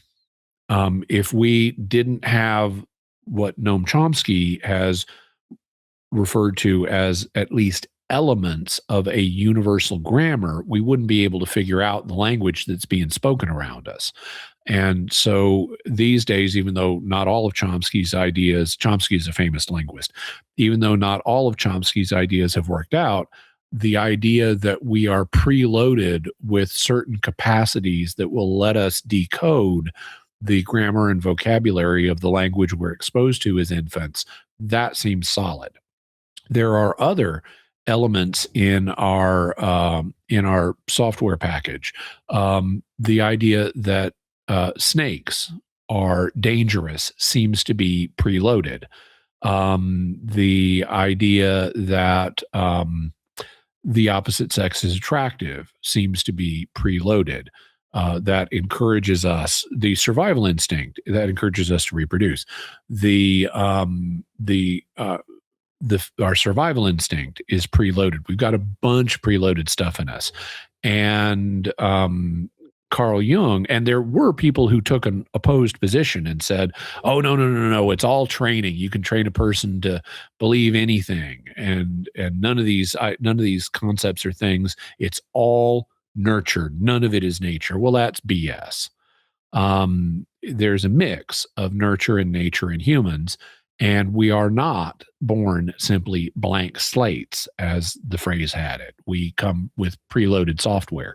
Well, that seems to be what Jung's collective unconscious is. It's stuff that we're not conscious of, but it's something we all have. It's part of our preloaded software, if I can continue to use that metaphor. In the the collective unconscious, Jung believed that there are what he referred to as archetypes, and an archetype is it's something with profound symbolic meaning. It's commonly illustrated by pointing to major figures in stories, for example, like the hero and the villain. Those are two different archetypes. Lots of stories have heroes and lots of stories have villains, and they often fight each other. Well, okay, big surprise that those concepts would come preloaded in us because we're in human society, and human society has heroes and villains in it. We're gonna encounter situations where there are good guys and bad guys, and they're going to be in conflict. And stories are a way of training ourselves to be ready for those situations. That's why we have stories, is to mentally think through what situations of conflict and so forth are like, so that we're not totally gobsmacked and what the heck, no one's ever opposed anybody else. What am I supposed to do in this situation? The purpose of stories is to get us mentally prepared to face such situations. And in order to get us to tell stories and listen to stories, we have to find them entertaining. So if we're going to encounter situations in real life with good guys and bad guys, and we need to pre-train ourselves for those situations by having fictional encounters with good guys and bad guys, then the concepts of hero and villain need to be part of our collective unconscious. Another archetype is the mentor. So if you think about Star Wars, well, Luke Skywalker's our protagonist, Darth Vader in just the first movie. Luke Skywalker's our hero, Darth Vader's our villain, Ben Kenobi is our mentor. And would we have a need to ever pre-train for that? Well, if you're a young guy starting out, you may need advice from an older, wiser guy. And so it makes sense that the mentor figure, like Obi-Wan Kenobi, would be part of our collective unconscious. Because if you're, everyone's the hero in their own story. If you're going to go up against the bad guys, you may need to listen to the advice of someone older and wiser. So it makes sense that we'd have a mentor figure in among the archetypes in our collective unconscious. Okay, that leads up to the shadow. The shadow is basically the dark side of a person. And Jung believed correctly we all have a shadow, and in order to be a successful, well-adjusted person, we shouldn't deny or repress our shadow, or it'll come out in ways it shouldn't, but we should embrace and integrate our shadow. Okay, well, it's an interesting idea. What the heck does it mean? Well, here is where I hit my limits on knowledge of Jungian psychology. I'd have to know more about exactly what Jung means. I can see this concept being interpreted in different ways. If here's one way that I think is realistic. If part of our shadow is our native aggressiveness and competitiveness, and by integrating that, you just mean you need to channel your aggression and your competitiveness in the right way, so you're not being aggressive against people who don't deserve it, who aren't threats, and you're not being unduly competitive with people, that seems reasonable to me. That, people do either and you can debate how much of it is due to the fall and how much of it is due to the way God designed human nature. But we do have a certain amount of competitiveness and aggression and drive to succeed and stuff like that.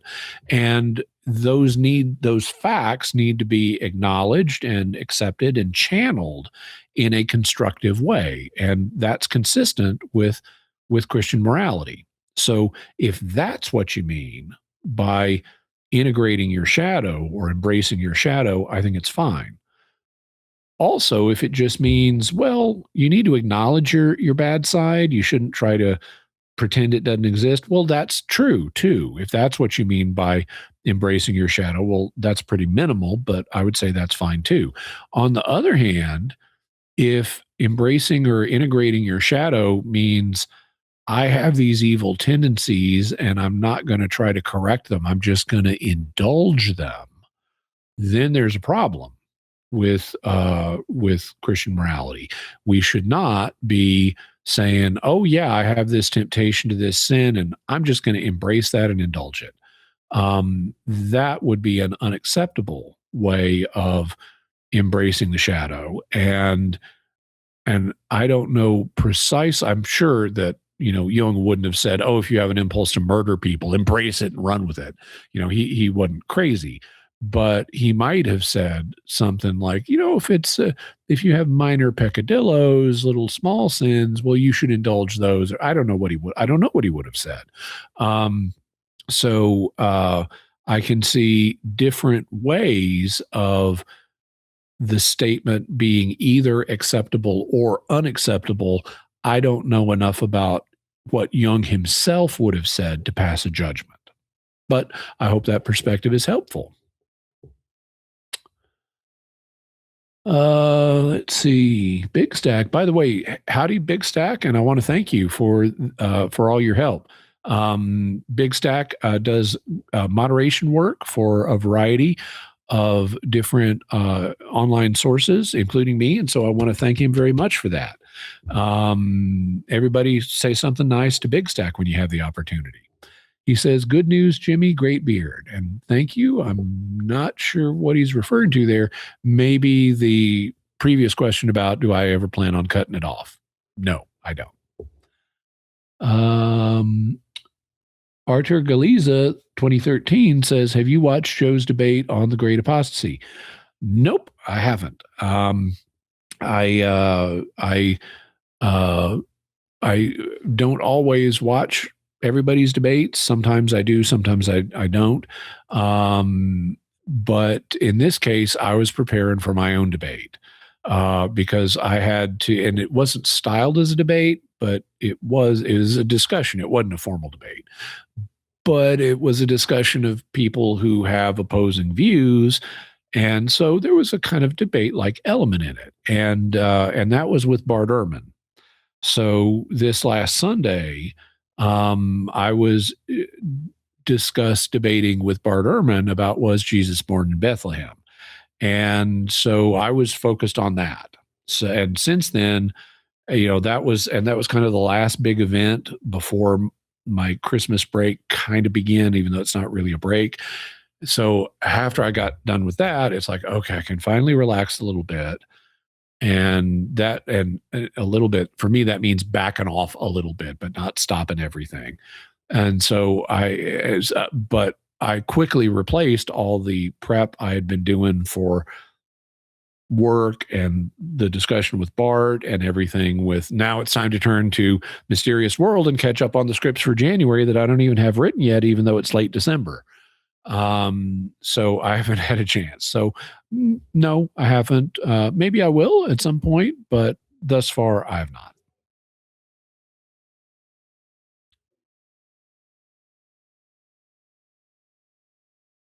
Okay.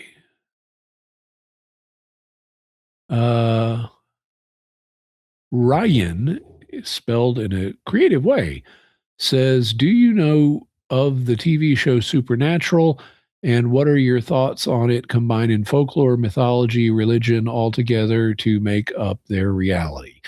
Well, I know of the TV show Supernatural. I have never watched it.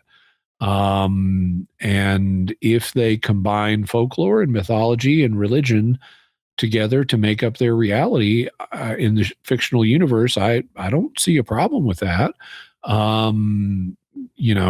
Fiction is fiction.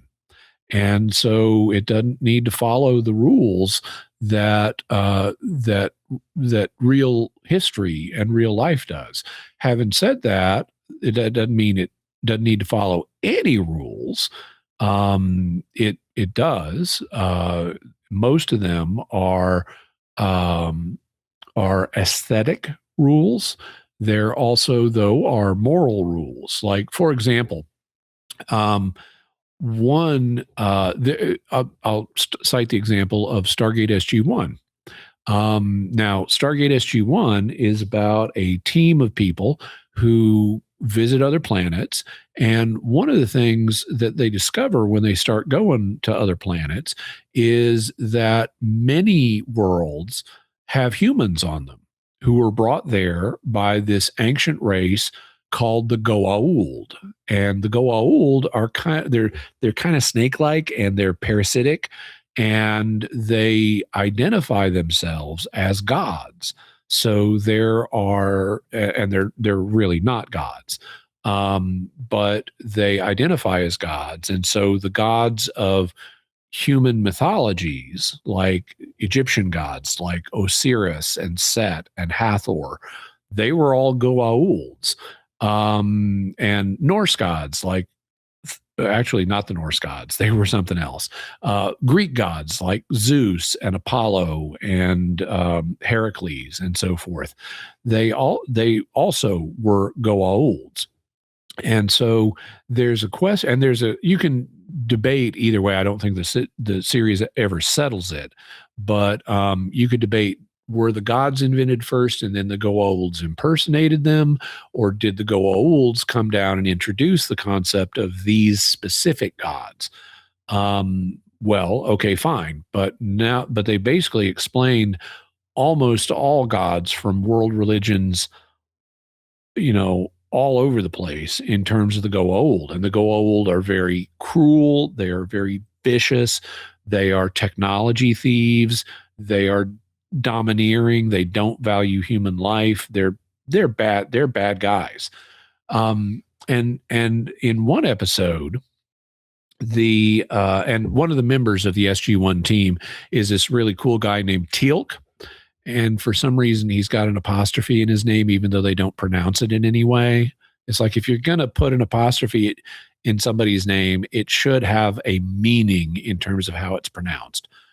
Setting that, linguistics geek, setting that aside, Teal'c is a really cool guy who used to work for the Goa'uld, but he rebelled against them. He realized they were false gods, and he rebelled against them. Well, in one episode, they're going to a planet, and if I recall correctly, they find on this planet some people who have a Christian background, like they were taken off the earth in the Middle Ages.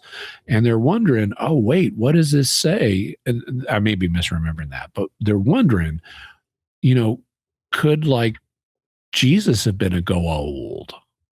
And given what they've established in this universe about other mythologies, that's a legitimate question to ask.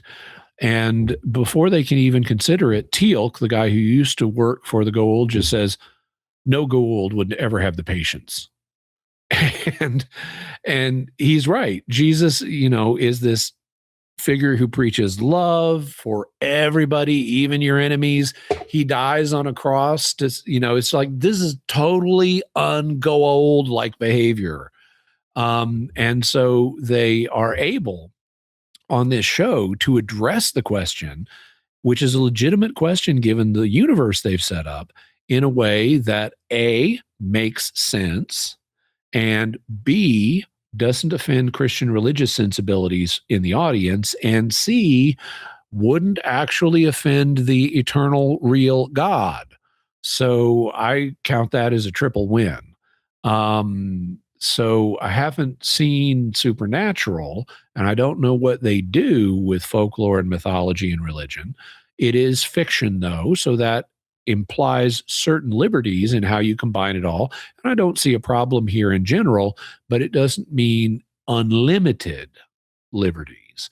If SG1 had established that the historical Jesus was a Goa'uld, that I would find offensive, and I would consider it not only false, but an unacceptable use of fiction, because it would have the tendency to alienate people from the true faith, or mock it. That's a form of alienation. And I would consider that an unacceptable use of liberty in fiction. So, hope that perspective is helpful.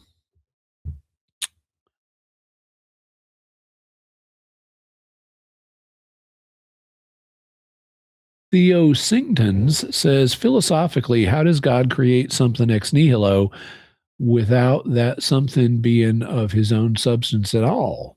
Thank you. Well, so I can answer this one up to a point. I can't tell you how God does it, because creation ex nihilo transcends the ability of humans to further analyze. But it's not of his own substance at all, because it is ex nihilo. That's what ex nihilo means, is out of nothing. Ec is ex in Latin means from, nihilo means nothing. So ex nihilo means from nothing. And thus, if God creates something ex nihilo, then by definition, he's not creating it out of his own substance. He also couldn't create it out of his own substance, because he is outside of time and changeless. And something that's created is subject to change. And consequently, God can't create things out of his own substance, because the change that created reality involves is contrary to the timelessness and thus changelessness of God's own nature. Beyond that, it gets hard to say anything, because even though we can reason that God did this, we can't dig further into it because of limitations, because of the finite limitations of the human mind. If we had infinite minds, if we were omniscient the way God is, well, then it would be obvious to us how he does it. But we don't. We got finite minds. So, and you're asking a question about an infinite reality here. So there's only so much we can figure out about it.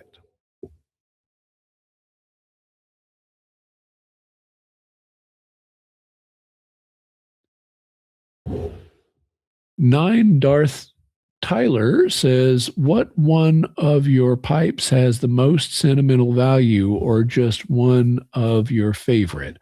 I'm thinking about starting to use a pipe since cigars are a bit pricey. Thank you.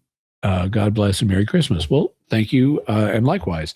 Okay, so I don't have a single favorite or most sentimental pipe. I do have favorite styles. This is my long-term favorite style. And the pipe shapes these days actually have numbers. And this is made by a manufacturer called Savinelli. It's part of their Trevi series. And this is a 606 KS. The KS stands for king size. There are different sizes like this. It's the same basic shape, but you can see the blue pipe is smaller. It is not a king size.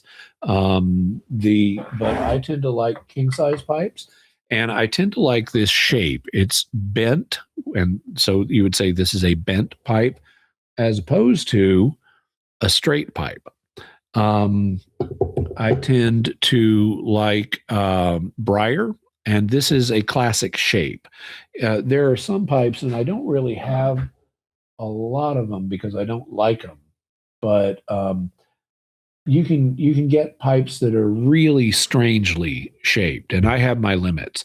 There are some like this is a Danish freehand, and you can see it's got this irregular surface at the top. That's part of the briar root that that the pipe is made out of, but they didn't cut it smooth like they did here.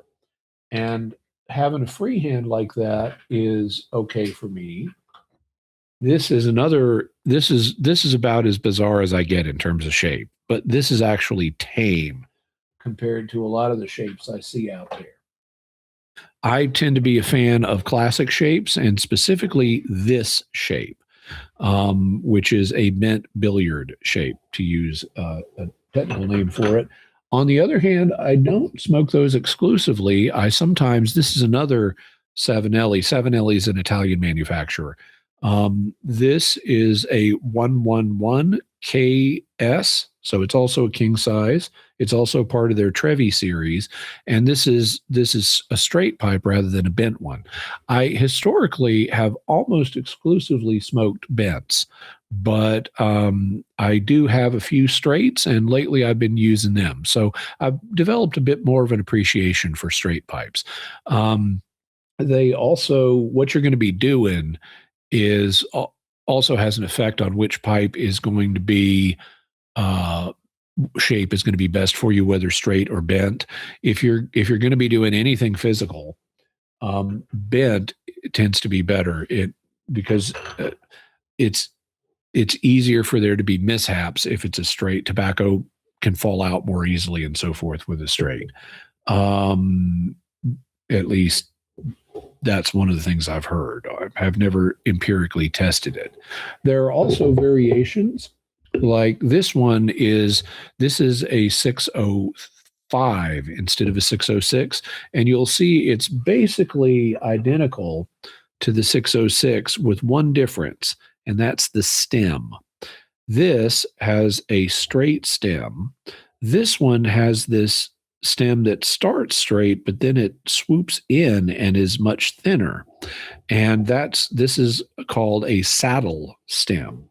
And and I like this as a nice variation. So that's kind of a basic look. I tend to prefer classic shapes. I tend to prefer king size. I like briar, although I have a few things that are not briar. Briar is a root that in the 20th century and subsequently most pipes have been made out of. But those are my preferences. Other people have other preferences, and they're obviously different from mine, because when I go to a pipe shop, I see lots of shapes that I think, wow, that's not something I would ever want. But apparently some people do.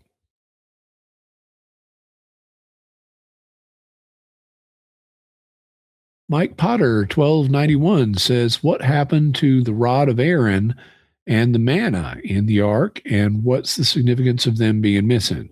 Well, so I do plan on doing a future episode of Mysterious World on the Ark of the Covenant.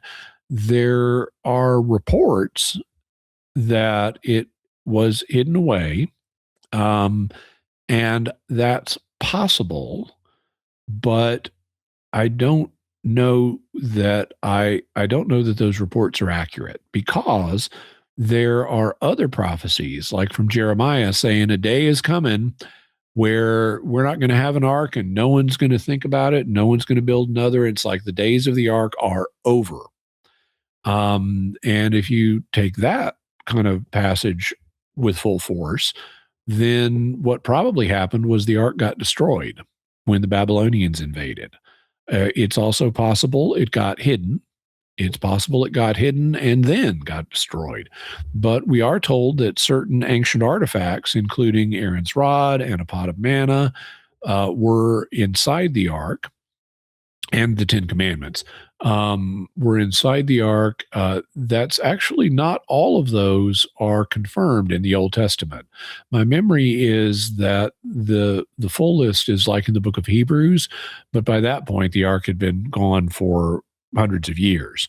And as at least according to the prophecies like you find in Jeremiah, it's like there's not really any significance to them being missing, other than the age of the ark is over. And so it was God's will for the Israelites to have it for a time, and then it was his will for them to not have it after that time. But I'll look into all that more in the episode on the Ark of the Covenant.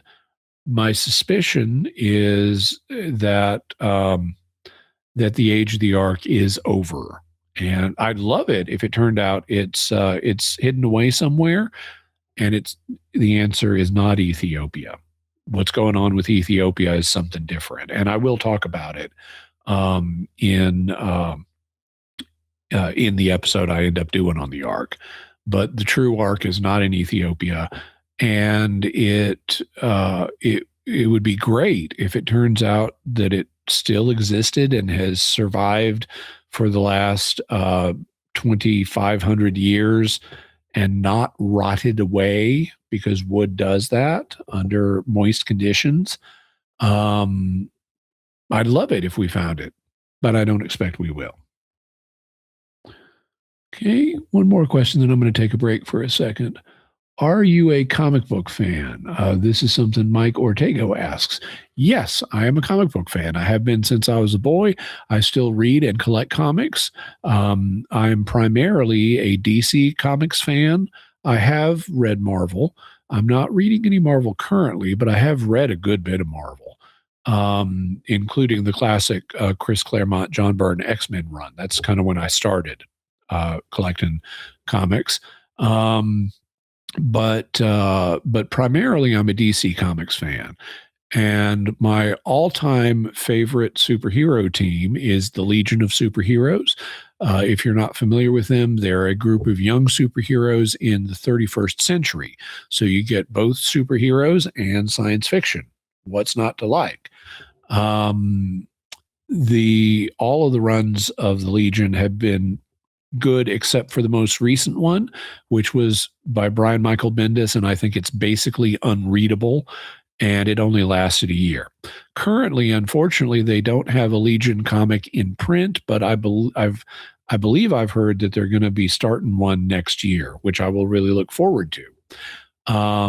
But they're my all-time favorite, but I have and read other comics, mostly DC, some by other publishers. I even read a little bit of manga, but not too much. So hope that helps. And now I've been going for 2 hours, and I'm going to go get myself some additional sources of hydration, and I'll be right back in a minute. Talk amongst yourselves. Jimmy Akin's Mysterious World is also brought to you by John R. Doherty's follow-up novel in the Holy Terror trilogy, Holy Terror Quickened. As a riveting prequel, Holy Terror Quickened takes readers back to the origin story of the avenging angel Thumos. It is an exciting, fictionalized retelling of many Bible stories, which also chronicles the life stories of your favorite characters from the first book. You can find author John R. Doherty at johnrdoherty.com. And for those who enjoy audiobooks, Holy Terror Quickened is also available on audible.com. Subscribers to John's email list can receive a free copy of the Bible Study Guide Companion at authorjohnrdoherty.com/subscribe. You can find all the links in the show notes for this episode on our website. Jimmy Akin's Mysterious World is also brought to you in part by Rosary Army, featuring award-winning Catholic podcasts, rosary resources, videos, and the School of Mary online community, prayer, and learning platform. Learn how to make them, pray them, and give them away while growing in your faith at rosaryarmy.com and schoolofmary.com. This week we celebrate Epiphany, the moment when the light of Christ was revealed to the world. Here at StarQuest, that light shines through the work we do each week, more than 50 hours of exploring modern culture through the lenses of faith and reason. Our Advent campaign ends at the close of Epiphany Week, and your monthly support is still being matched up to $15,000. Join or increase your support by $10 this week, and if you're among our first 400 patrons, you'll receive a Mysterious World sticker signed by Don Bettinelli and me. Visit sqpn.com/give to make your gift before Epiphany. Thank you. Okay, so I've seen the questions that I've already done. Let's scroll down. Oh, major jump. Okay, that may have just caused me to miss some questions, but let's see. Ezekiel Crow 8969 says, as an elder orphan, I am glad you do this and hope you get out of it as much as we who spend Christmas alone do. Well, thank you. I do get a lot out of it. Um, and, uh, and so, and I'm no spring chicken myself, and I also am an orphan at this point. Both of my parents have passed on. I fortunately do still have a brother and sister and their families, and I've got cousins. I even have a couple of aunts, although they're down in Texas. But I do get together with family. But I know what it's like to not have anybody to be with on Christmas, and so I wanted to create this as a way of having community on Christmas for myself and for others. And even though I'm now living back with family and get together with them, I wanted to keep doing it because I know how valuable it is for people, especially those who don't have anybody else to be with, but also, people who do and who just want to take a break from relatives and hang out and geek out about theology or mysteries or comic books or whatever it may be. Tracy H 3799 says, I sometimes watch competitive eaters. 2 questions. How is it possible for the human stomach to eat that much? And does that type of eating technically fall under gluttony? Okay, so I actually have, I have some experience with this form of entertainment, competition, whatever, in terms of watching it. I actually watch Beard Meats Food, who is a YouTuber that does competitive eating, but he also has a channel where he takes on restaurant food challenges. Now, it's scrolled up again. Okay, here's the question. So, how is it possible for the human stomach to eat that much? Well, stomachs are stretchy. And in fact, they're not made of bone; they're made of muscle, and they have a muscular wall around them, and they stretch. Now, people sometimes think that they get bigger or smaller depending on how much you eat over a period of time. So sometimes people will say, like, if they've reduced the amount of food they eat, they find they can eat less and they think, oh, my stomach has shrunk because I'm eating less now. But that's not what's going on. Your stomach is the same physical size it always was, but your appetite and your satiety level, that's when you feel satisfied. It's like, oh, I don't want to eat anymore. That has changed because of the changed food input, but physically your stomach does not shrink in that way. It's the same size it's always been, but it is expandable. It is stretchy. And also it's just the first part of your digestive tract. As you poke more stuff down, your digestive tract moves other things along to make room for it. I don't know if you have ever noticed this, but you may notice that if you, let's say you ate yesterday and you eat a new meal today, you may need to go to the bathroom not too long after you ate the new meal. The reason for that is your, the meal you ate yesterday has already been processed a good deal and is lower down in your digestive tract. And then when you put new food in at the top of your digestive tract, it says, oh, we've got new food here. We better clear out the digestive tract to receive it. And so the meal that's lower down gets pushed out by peristalsis. Peristalsis is the contraction of the muscles in your digestive tract. And ordinarily, peristalsis pushes stuff forward so that it comes out the end it normally comes out. Reverse peristalsis goes in the other direction and causes you to vomit. Causes stuff to come out the other end. If there's a big log jam, or that's maybe the wrong choice of words. If there's too much food in the system, your body will use peristalsis and reverse peristalsis in an emergency to try to get rid of it.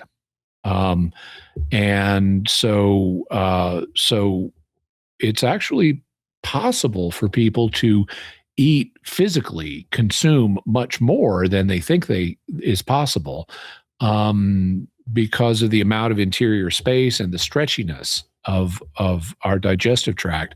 But what happens is we hit our satiety point before we get there. Satiety is where you feel full. There are a couple of hormones that govern, at least a couple major ones that govern hunger and satiety. They're leptin and ghrelin, and so our hormones are designed both to make us hungry to put food in, and then to stop putting food in at a certain point. And when we hit that point, we are sated. We have achieved satiety, and our bodies start sending us stop, no more food for now signals. Well, what competitive eaters have done is they've trained themselves to have higher satiety levels than regular people. Their physical body is no different than anybody else's. In fact, one of the things they often mention on Beard Meats Food is Adam, that's the guy. He's not the biggest guy in the world. And frequently when he goes into restaurants to do their eating challenge, they will mention that the previous people who've tried it, the real super big people, didn't do that well on the challenge. It's the smaller people like Adam who do better. And the reason for that is because of the different eating strategies that are being employed. The people who are really big and are carrying a lot of weight, they typically eat frequently. In fact, they will eat not just 3 meals a day, but many of them use the grazing strategy where you have small amounts of food constantly all day. Well, okay, when you do that, your body is not being trained to receive a lot of food at once. If you're grazing all the time, you're not training your body to get a lot of food at one time. You're training it to receive small amounts, regularly.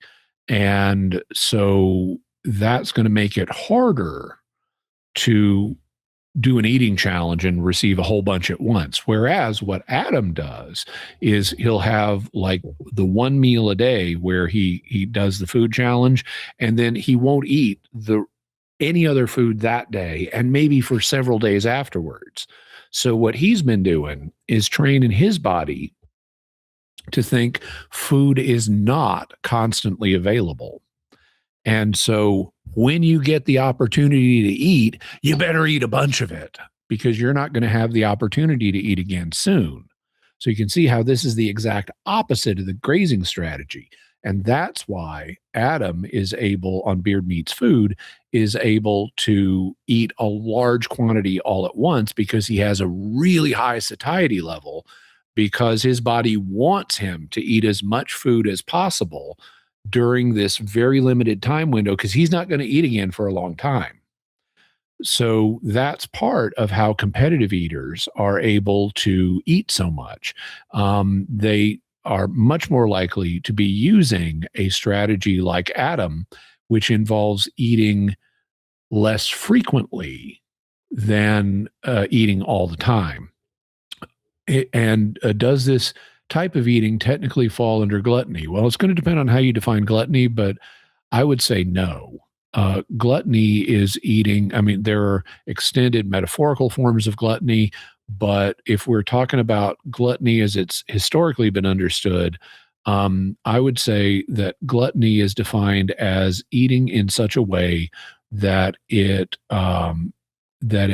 substantially harms one's body, and simply consuming a large amount of food at once doesn't do that if you balance it out with I'm not going to eat again for anything else this day, or for I'm not going to eat again for 3 days, or I'm not going to eat again for a week, or whatever. You can consume any amount of food that you can physically receive in one sitting, and it's not going to hurt you. Humans are not designed for the grazing strategy. That's why so many people today are so overweight, because this grazing strategy got recommended a few decades ago, and it's directly because of the advice that which is economically driven due to regulatory capture of various government agencies pushing this really bad eating advice on the American public that has produced the American obesity epidemic. I mean, think about it for a second. The famous food pyramid that we had for years and years and years, you know who put that out? Was it the Centers for Disease Control? Was it the National Institutes of Health? No, it was the FDA, the Food and Drug Administration. These were not the medical experts. These were the people in charge of agriculture. And so they were subject to what's known as regulatory capture. Regulatory capture is what happens when a regulating agency is captured or taken over by the people it's regulating.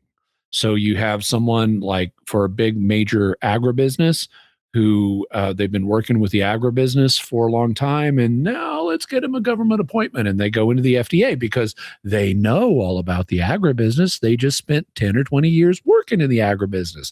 So now let's make them a regulator of the agribusiness. And thus the ideas of what the people in the agribusiness want to happen get injected into the leadership of the people doing the regulating. And this is what's called regulatory capture. And so you had lots of bad food advice that basically served the interests of American agribusiness. And that led to very destructive eating habits, like the idea of, oh, you should eat 6 small meals a day or something like that. That's bad. Humans are not designed for that. Humans are designed, like every other animal, to grow up in an environment of scarcity where you don't have access to food most of the time. So most of the time you need to fast that because you just don't have the food. And so that's what we're built for. And when you're lucky enough to get food, like your tribe brings down a bison or a mammoth or something, then you need to be able to gorge because you're not going to have access to food again regularly for some time. So humans are actually built to fast and then have larger amounts of consumption when they do have food available. And if you take it to the other extreme and say eat constantly, but smaller amounts, it's not going to work out well. And that's one of the reasons that has led to diabetes and obesity and the various problems that cascade off from those. But if you're interested, you might want to check out, and I'll get you the episode number. You might want to check out episode 21 of Jimmy Akin's Mysterious World. It's at mysterious.fm/21. It's on the mystery of weight loss. And if you look at the cover art for the thumbnail for that episode, it shows a picture of me when I weighed over 300 pounds and then how much weight I lost after that.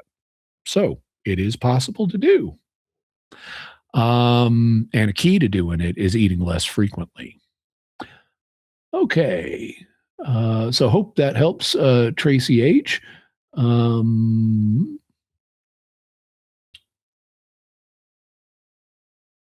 Kingdom XE10W says, do you have any plans to cover the most well-evidenced exorcism cases for Mysterious World? Yes. And the more I can find of them, I would love it. One of the problems with a lot of exorcism cases is it can be very hard to get good data on them because it's like medical cases. Patient privacy is a big deal. They have a lot of exorcism cases, that have documentation over in Rome, and for patient confidentiality reasons, they don't give access to them. You don't want, just like if someone has an embarrassing medical condition, you don't want to document it for the world. You want to honor this person's privacy. Well, if someone's been possessed by a devil, you don't want to just broadcast it to the world. You want to honor their privacy. And so that makes it hard to get data to go into these cases in the way I would want to. There are, of course, anonymized accounts, and some of these anonymized accounts are issued by people who I don't consider reliable. Like, for example, Malachi Martin. I don't consider him a reliable source. Others are, so I won't go through a list of sources, but I am actively on the lookout for exorcism cases that are well documented, and specifically where there is good evidence that a demon was involved. I know of cases where there is documentation, but the evidence of this is a really strong case of demonic possession. That's where the evidence points. I have not yet found the kind of case I want. The famous case that's part of The Exorcist, that the Exorcist movie is based on, is not such a case. We do have actually good documentation on that case, but it looks like it was not a demonic possession. The evidence points away from that in that case, and exactly where it points is something that I won't spoil, but it looks like that was not actually demonic possession. There's another case, which I actually am planning on doing fairly soon, that was in the early 20th century in America. And if it was demons, they made a bunch of predictions that were later falsified. So it's at least a cautionary tale against believing what appears to be a demon. I mean, I'm of the opinion you should never trust anything demons say. Demons are lying liars who lie and are working for the father of lies. So never believe anything a demon tells you. And there are exorcists out there who are not only believing what they're telling them, which is type 1 necromancy, using the medieval definition of necromancy, but they're preaching it and passing it on to other people, and they shouldn't be doing that. Merely saying, oh, I command you to tell me the truth in the name of Christ, that doesn't do it. As other exorcists like Gabriel Amorth will admit, they will still lie when you tell them to tell the truth in Christ's name. That doesn't compel them. So you can just, as far as I'm concerned, never trust anything a demon says.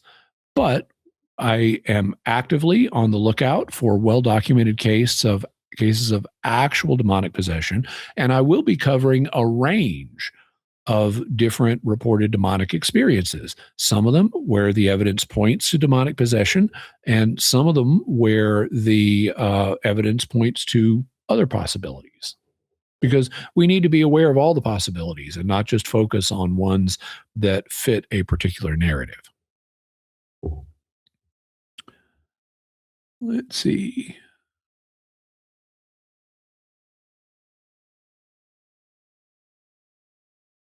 Okay. User A9 says, my mom passed in 2005. I'm so sorry. May God rest her soul. Absolutely. She used to make rosaries from parts and from other broken rosaries. Okay. I'm still holding on to her beads and crucifixes. How can a Catholic respectfully dispose of these items? Okay. Now there is not canon law on this. The church does not have a rule on this. So you have the liberty to just throw them away. There is a custom that many Catholics have chosen to follow, that if something has been blessed, you do one of two things with it. You burn it or you bury it. If it has been blessed, if it has not been blessed, just throw it away or give it to someone or whatever you want. But a traditional practice is to burn or bury anything that has been blessed. So if you want to follow that practice, you're free to. If that helps foster your devotion, you're free to do that. On the other hand, you're not obligated to follow that traditional practice. So it's up to you. Let's see. And just a reminder, if you want me to identify it as a question, because I don't have a time to read all the comments. If you want me to spot it as a question, put a Q in front of it. Ezekiel Crow 8969 says, to clarify, I was referring to Father Carlos Martin, not the Martin you mentioned earlier. Okay, my memory is fuzzy. I don't recall mentioning a Martin earlier, not in the context of exorcism. And I'm aware of who Father Carlos Martin is, but I was not referring to him earlier. So I don't know if you're asking a question about him.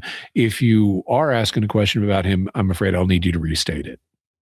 Joseph D'Amato, 2139, says, what is your favorite novel? Merry Christmas, Jimmy. Thank you. Merry Christmas to you and to everybody.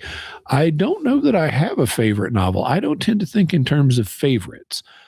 People oftentimes ask me, what's your favorite X, where X is some category, and I usually don't have favorites. The Legion of Superheroes is kind of an exception, but even then, I don't have a favorite Legionnaire.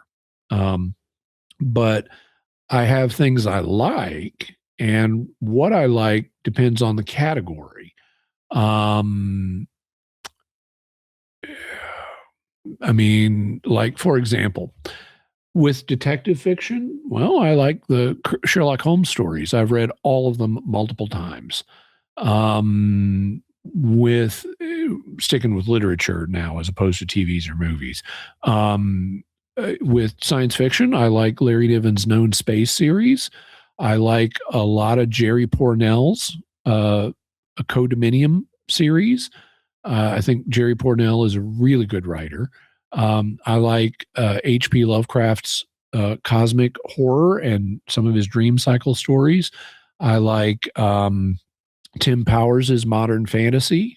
And there I actually do have, of the novels of his I've read, I haven't read them all yet, but of the ones that he's done, my favorite, I like multiple ones. My favorite is Expiration Date. I really love Expiration Date.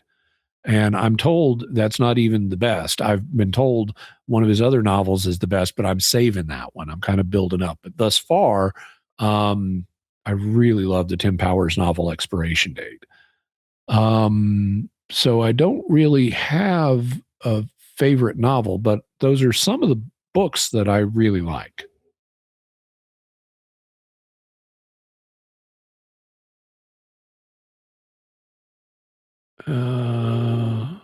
It's fighting me. There we go. Okay, here's a question, and I may miss some questions. If you suspect I've missed yours, you're always welcome to repost it. Crazy Dove says, hi, Mr. Akin. How familiar are you with evidence for religions aside from Christianity? Well, it depends on the religion. But I make a point of studying world religions. I know the basic beliefs and practices of all the major world religions. In terms of evidence apologetically for them, my impression is that most of them do not have substantial developed apologetics. Hinduism is a collection of it's hard to even call it one religion. It's really a collection of related religions, some of which have very different beliefs. Shintoism, these are folk religions that that grew up in particular parts of the world. The Hinduism in the vicinity of the Indus Valley and the Indus River, that's why it's called Hinduism. It's from Indus. And it's a collection of local folk religions. Shinto is the folk religion of Japan. Well, one of the things about ancient folk religions is they didn't really tend to focus on apologetics. They're just, this was the religion of the people in this area, and maybe they later came in contact with other people with other beliefs, but they didn't really tend to have to defend themselves the way Christianity did when it started out, and it wasn't anybody's folk religion. It was a minority persecuted religion, and it had to develop apologetics. So most religions do not have the kind of apologetics that Christianity does. They may have philosophical arguments for things they believe, but those don't translate into showing this specific religion is true. At best, it would show this philosophical claim is true, but not this specific religion. So I do study world religions with an eye towards apologetics, but most of them have not really focused on apologetics the way Christianity has. Islam has also, and Judaism a little bit, but not as it's really Christianity is the religion that has focused most on apologetics, which is to say the evidences it can offer. Tabletop 274 says, Jimmy, do you drift D? I'm not sure what that's referring to. If this is a political question, like if you're asking, do I drift Democrat? I do not answer political questions. I have political views, and people who listen to me for a long time and carefully may be able to guess or speculate what some of those views are, but I do not answer political questions. What I will tell you is I do not identify strictly with any political party, certainly not any major one.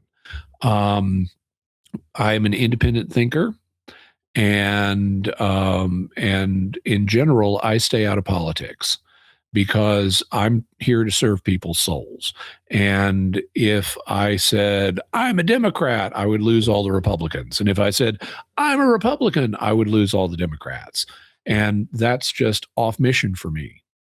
You know, it's kind of like in a way you could say, I've learned from the actors in Hollywood, their mission is to act and do really well as actors, not to preach to people about politics. But a lot of them alienate their audience by preaching about politics.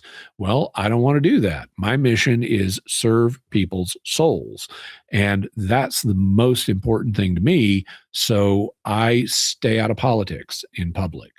I will talk about principles, but I stay out of political decisions. And I go to the voting booth and I vote the way I'm going to vote. And I'll monitor what's going on in politics a little bit. I'm not a political junkie. But when it comes to expressing opinions, I keep my mouth shut because it's off mission for me and would only serve as a distraction. So not sure if that's what you meant, Tabletop, but if that is what you meant, I hope that answer's helpful. S. Madrano, 1964, says, has a demon ever oppressed you, Jimmy? Possibly. I don't have the kind of evidence that that I would be able to hold up and say, this proves it. But I was in conversation once with a confessor and said, here's this, and this actually wasn't even confessional matter, but it came up in the context of a confession. I said, here's this issue I'm dealing with. And the confessor said, oh, this is clearly an attack. I mean, he thought it was just obvious this was a demonic attack that I was dealing with. And I'm open to that interpretation. And it would, if it were, so I'm open to that interpretation. I don't have the proof that when I put on my skeptic hat that would convince me of that. I think there are other interpretations as well that also are possible. But, you try to do good work, and the demonic may take notice. And so that's something. And you may notice I've got my St. Michael statue right here. It is blessed by a priest. Can't see it, but there's also a St. Benedict medal right at its base, also blessed by a priest, and that ain't the only one I've got around. So I definitely invoke the heavenly powers for protection in the work I do, not only the religious work, but the mysterious world work that I do as well.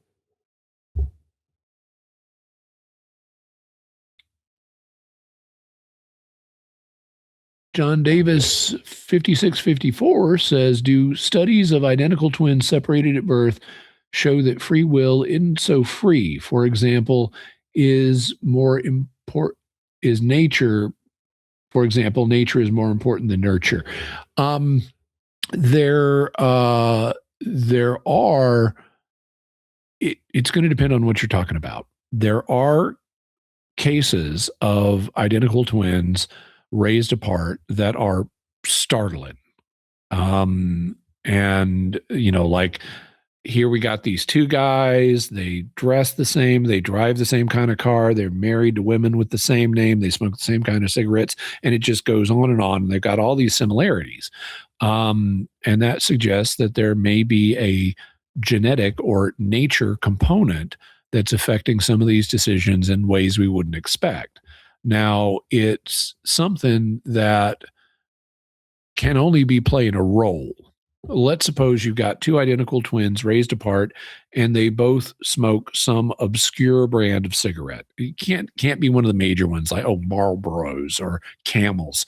You're going to have lots of people who smoke those. Let's suppose it's some niche fringe, let's say clove cigarette. It's not even tobacco, it's cloves. And it's imported from Russia. Okay, well, clove cigarettes are not part of human evolutionary history. So there wouldn't be evolutionary pressure on a particular stretch of the human genome to be attracted to Russian clove cigarettes in particular. They're too recent an arrival to have had an impact on the human genome. So if there is a genetic component here, if this is not just random chance, it has to be something that's deeper, that's doing something else. And you put the person with this gene in this environment, and they may have a higher than average chance of preferring Russian imported clove cigarettes, but that's not what the gene is targeting. So there are some studies that suggest significant genetic contributions, but there's also very significant studies suggesting that nurture rather than nature is important. And there are instances suggesting free will is important. In fact, I've got an episode of Mysterious World that I've been researching. I haven't written the script for it yet, but it involves identical twins who have the same genetic code and made radically different choices in life, indicating free will. Now, I'm not going to spoil what episode that is, and I'm not going to hint at when it might come out. I don't even know when it might come out. But I know of a case where you've got identical twins who have the same genetic code and went in radically different directions. And that's a twist in this episode, because it's not going to be obvious at the beginning of the episode that we're dealing with twins. That's going to come out of left field. And so I want to preserve that, as I don't want to spoil that. So I'm going to keep the rest of this case to myself for now. But in an upcoming episode of Mysterious World, we are going to illustrate just how far twin free will can diverge.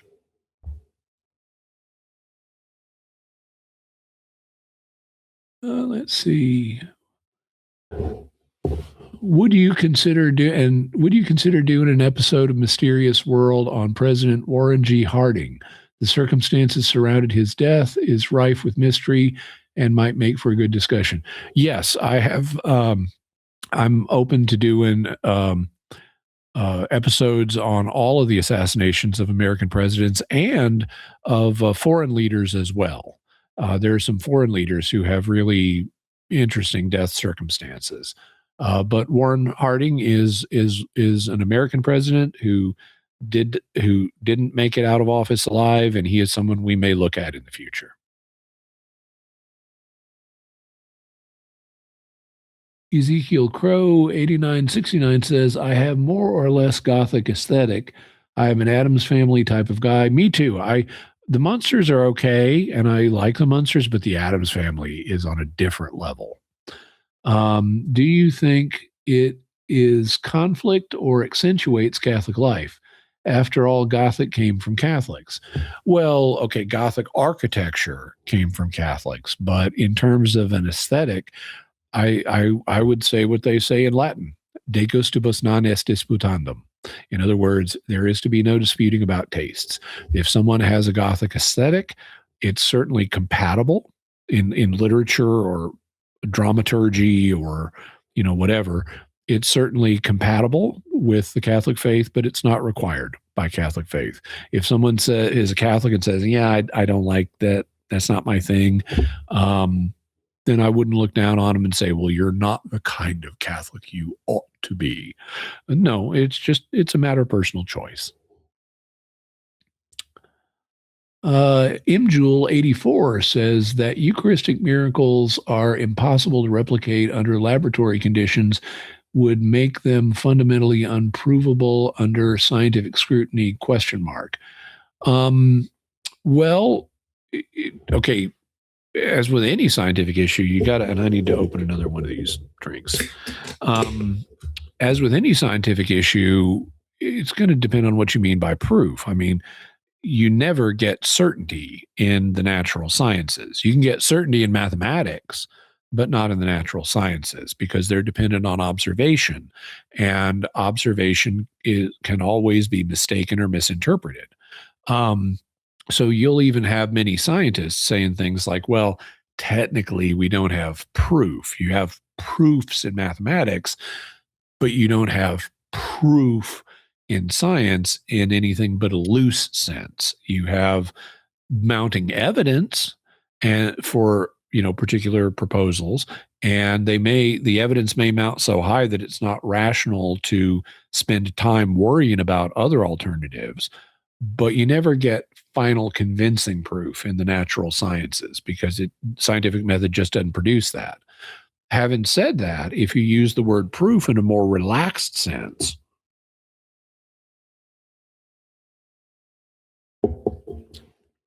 then I would say it would be possible to prove that a particular Eucharistic miracle, is scientifically unexplainable, and therefore a good candidate for the miraculous. You would need good provenance for the Eucharistic miracle, meaning you need to be able to trace its history with a high degree of confidence. You would need to be able to do examinations on the end point of the miracle. But I can imagine scenarios where it would be virtually impossible to explain how to scientifically explain a particular Eucharistic miracle. I mean, suppose that you have a Eucharistic host and half of it has become human flesh, and half of it is still wheat bread.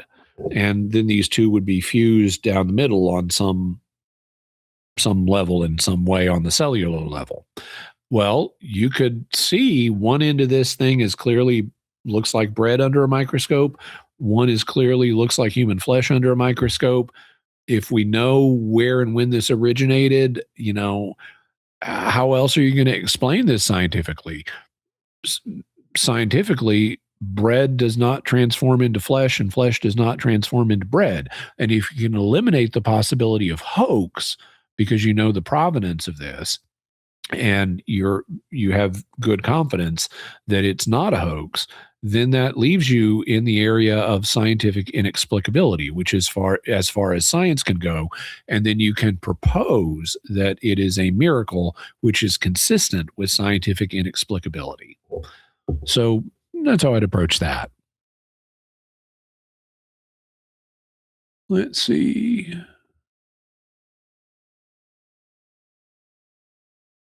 El Ruachi says, why do you think religious questions for you trend towards specific topics at different times? You mentioned this in your guardian angels. What other trends have you seen in questions? Well, what I've seen, so I've seen various trends in the questions I get asked. Back in the 1990s, when we started Catholic Answers Live, we got asked loads of basic questions, super basic, because Catholic radio was just starting and the audience wasn't yet educated on these things. They never had that kind of ability to just call in and ask a question. I mean, maybe you could ask a priest, but he's got a lot of stuff going on. He's greeting people after mass. He's not going to give you a 7 or 10 minute answer like I will. And otherwise you got to make an appointment. And so people had not had an access to easy question asking before Catholic radio took off. Then it took off, it got bigger. As it got bigger, the audience got more educated and the level of the questions started to rise. They started to get more complex and more sophisticated and more obscure. Then Catholic radio grew again, and you got a lot of new people coming in. And now you have kind of a mix of some people ask very basic questions, which between you and me, I get sick of answering, but I'll answer them anyway. And then you have more interesting, sophisticated questions. And then you also have people who are just asking totally obscure stuff that I personally don't know the answer to. And I'll be honest about that. But in any event, that's what I notice in terms of trends overall. I think what El Ruachi is, forgive me if I'm not pronouncing it correctly. I think what they're asking is about something that I've noticed, which is that very frequently I have had the experience of studying an obscure subject that I am not likely to be asked about. You by random chance, you would not predict me answering this question or being asked this question. And yet I'm asked about that question within 48 hours of when I was studying it. And it's possible, my first interpretation of this after I noticed the phenomenon was that maybe God is poking me, you're going to be asked this question soon, so you need to study this. Or, hypothetically, you could explain that as my guardian angel poking me for God.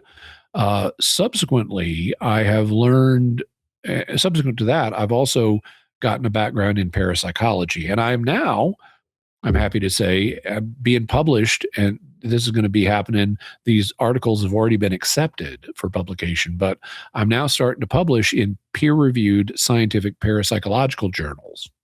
And I'll tell you about that when the articles actually come out. But that has familiarized me with the amount of evidence we have for precognition. And it's also familiarized me with the amount of evidence we have for psychic functioning operating on the subconscious level.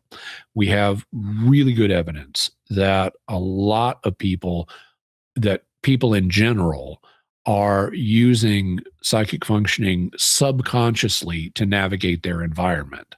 And this is one version of this theory is known as first sight theory.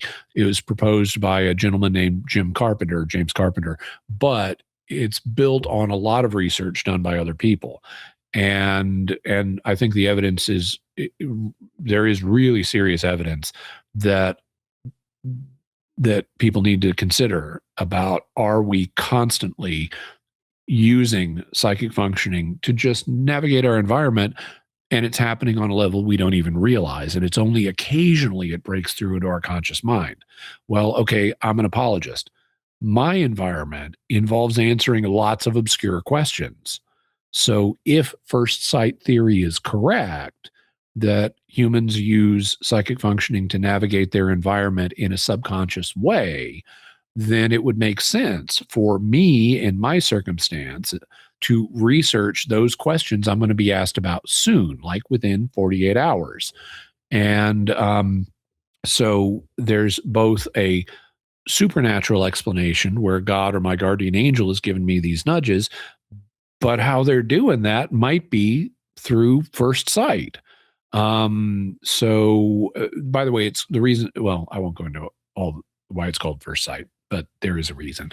Basically, the idea is we use psychic functioning before we use our physical senses. So it's first sight, not second sight. In any event, I don't see these two explanations as being at odds with each other, because if psychic functioning exists, then it's part of human nature that God designed. So God's ultimately responsible for this phenomenon if I've accurately identified it, regardless of the modality that God uses to achieve the effect. But I have noticed the effect, and I used to keep track of it. I haven't been keeping track of it lately, but I used to keep a spreadsheet of these incidents, and they were happening about twice a month, where I would have something you would not expect me to be asked about, and I was studying it immediately before I was asked about it. Also, another data point that could suggest a first sight explanation rather than a guardian angel explanation is this also happens to me, or something similar happens to me in matters that are not religious. So you would expect, like, if God is intervening to help me directly, to help me answer these religious questions, you'd expect I wouldn't have precognitive experiences on other subjects, but I have, where I'm not looking for it. I'm not trying to have an experience, but I have had precognitive dreams on subjects that were not religious. And that could suggest that this is something that is rooted in human nature in my case, rather than being specifically divine intervention. Although it's ultimately, if it's part of human nature, it's part of God's intervention, just indirectly. So hope that clarifies things. Ryan B 4780. Any benefits for Catholic parents to have their son circumcised? In religious terms, no. There is no benefit to circumcision religiously. There is no benefit to non-circumcision. Traditionally, the vast majority of Christian men have not been circumcised. There was something of a fad in the 20th century for circumcision on health, on like hygiene grounds. But my impression is that trend has already faded. Although I haven't checked surveys on this. Personally, I mean, there's no religious benefit at all. There are there are some in principle benefits. Circumcision, and I'm going to keep this family friendly, but circumcision can promote hygiene, but you don't need circumcision to achieve those hygienic effects. Just taking regular baths and showers and doing a thorough cleaning will accomplish the same thing. So you don't need circumcision for that. There also is a trade-off when it comes, and this can be conceived of, this is a medical moral issue. It has a medical aspect and it has a moral aspect. But one of the things that happens with circumcision is, and I'm going to keep this family friendly, it decreases the pleasurability of sex. And in fact, this is because you're cutting off some of the nerves that are used in sex. And you have fewer nerves, and it's going to decrease sexual satisfaction. Now, that doesn't mean it's going to crush sexual satisfaction. If that were the case, the Jewish people would never have continued. But as far back as 2,000 years ago, Jewish authors had already noticed that, we seem to have more sexual restraint, and they touted circumcision as one of the reasons for that, because it does decrease overall sexual pleasure. Now, that can be a good thing. That can be a bad thing. If it were me, and this is so I've both options, circumcising your child and not circumcising your child, are both religiously acceptable options. There is no difference in terms of how pleasing they are to God in principle. Having said that, I will offer an opinion on this, because circumcision decreases sexual status. It seems to, based on the reading I've done, at least. I could be mistaken, but based on the reading I've done, it does seem to decrease sexual satisfaction in later life. I would not want to take that responsibility on myself for my sons. I would leave my sons uncircumcised. But if I had sons, but that's my opinion, and other opinions are legitimate. So you can make your own decision, but that's what I can offer you for input. Then hope it's helpful. Let's see. Lavra Baksic, 4246 says, personally, what would you do in the trolley problem and why? Well, there's bunches of versions of the trolley problem. For people who may not be familiar, the trolley problem is a philosophical problem that's designed to tease out moral intuitions. Here's the basic idea of kind of the first version of the trolley problem. You're standing on a bridge. Under the bridge are trolley tracks, and a trolley is coming down these tracks, and you can see that the track it is currently on, if it keeps going forward, the trolley will plow into and kill 5 people. But you've got a lever that you can pull in time to divert the trolley down a different track. So those 5 people will be safe. The problem is on the track that you can divert the trolley onto, there is one person who will be smashed and killed by the trolley. So you can take action and it will save net lives, but you're taking an action to kill this one person, as opposed to not taking an action and just being passive, in which case 5 people will die instead of 1. So that's kind of the original version of the trolley problem. What do? Do you pull the lever?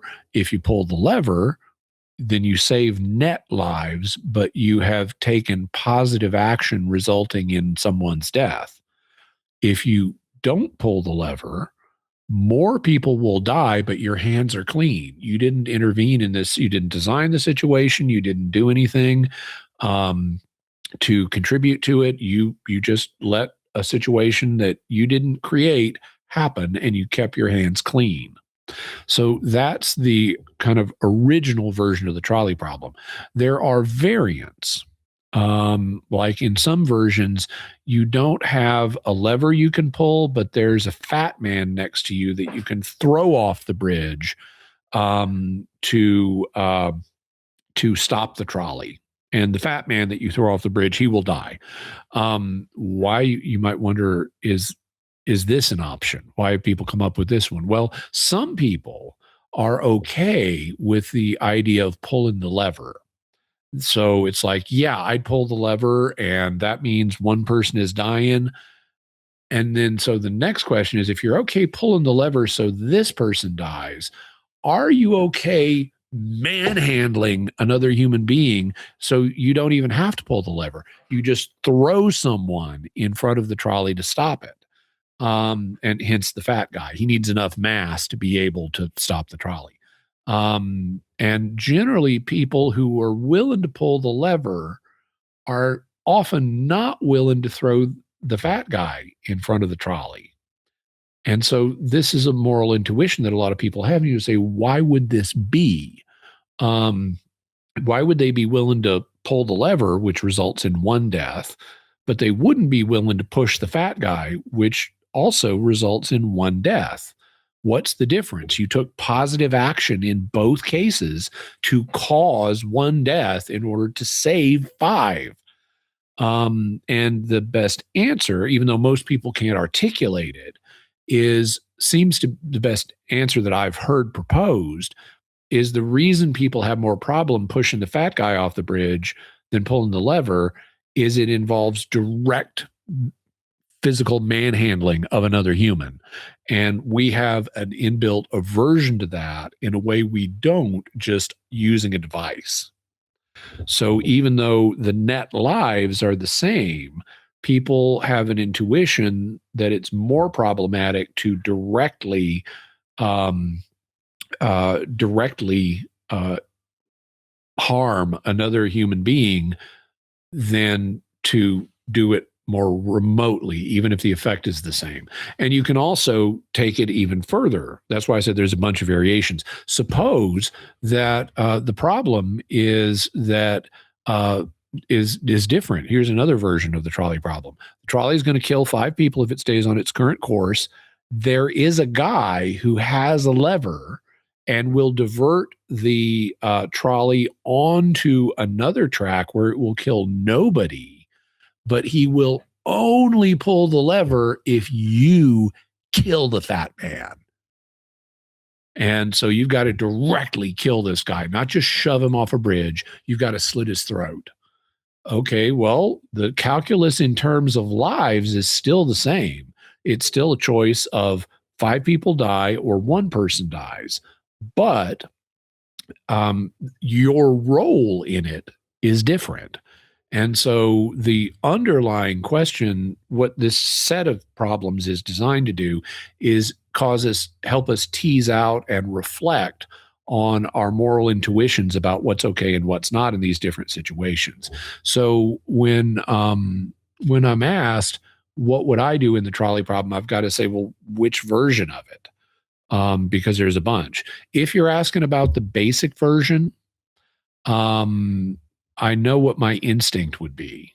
My instinct and it would be pull the lever in the first version of the trolley problem. It would mean that one person will die, but I've saved 5 lives, and the death of the one person was neither my end. I wasn't trying to kill this person as an end. I didn't want that person dead. And I didn't kill this person as a means to another end, because I didn't kill this person and his death resulted in the 5 people being saved. I saved the 5 people, and this person, and if I could have stopped the trolley, or yelled to this person to get off the track so they wouldn't die, then I would have done that. It's their death is not a means to saving life or an end. It is a foreseen side effect. And negative foreseen side effects can be tolerated if there is a counterbalancing good. And in this case, there is a counterbalancing good. It's the saving of the 5 lives. So this is a choice where this is an instance where I would say Catholic moral theology would actually support pulling the lever if there are no other options. Either the one person dies, I have no way of stopping that, or the 5 people will die. In this scenario, Catholic moral theology would support pulling the lever. It would not support other things. I could not directly kill this person in order to save those people. Like I couldn't, let's suppose the lever is on the other side of the innocent person, and I need to shoot a bullet through the head of the innocent person in order to hit that lever and divert the trolley. In that case, the person's death would be a means to the end of saving these people, and it would violate the law of double effect.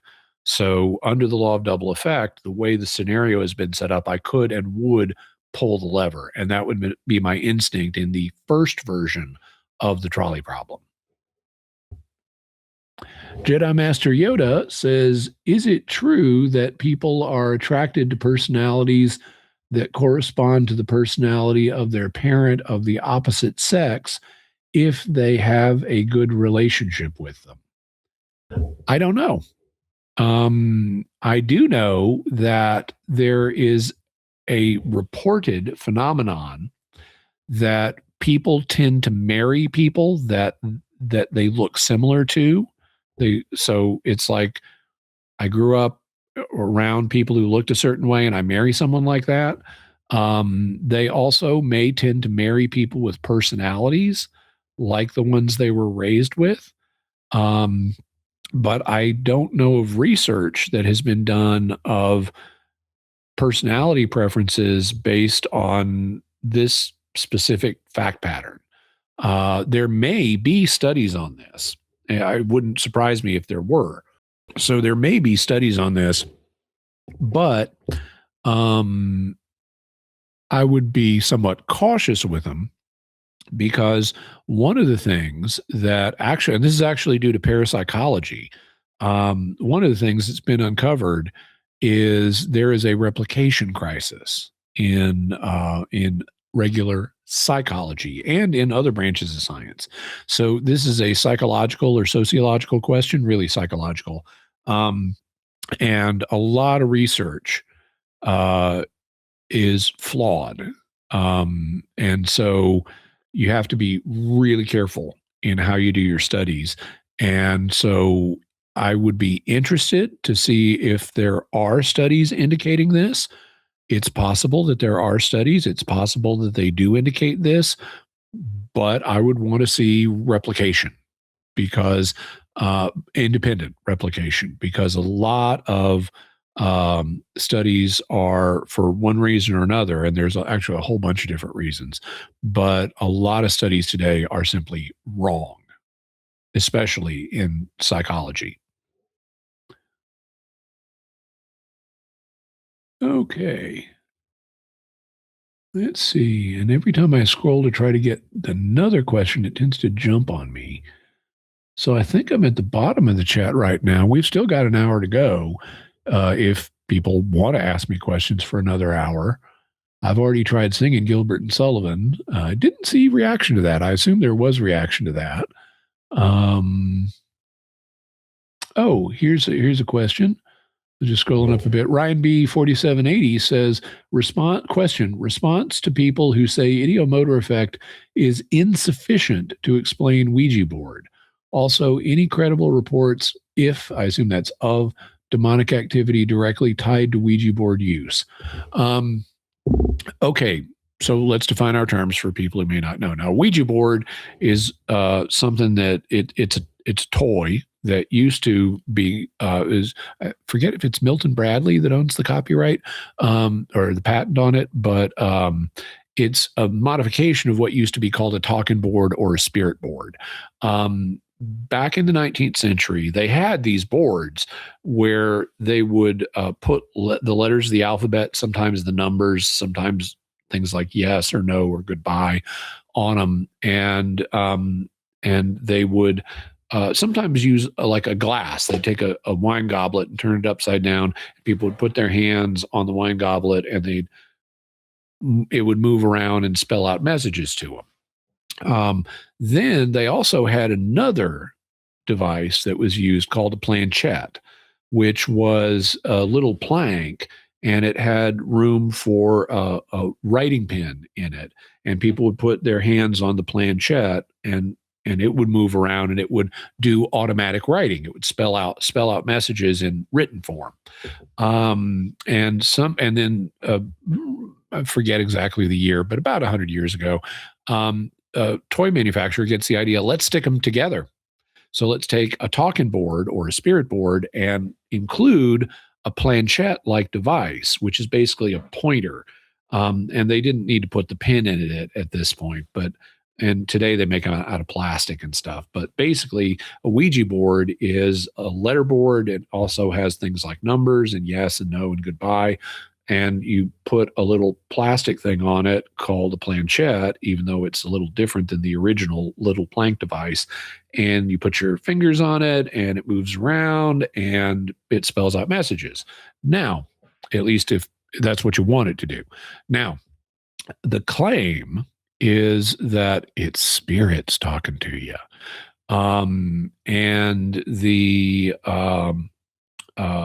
But it's marketed as a game.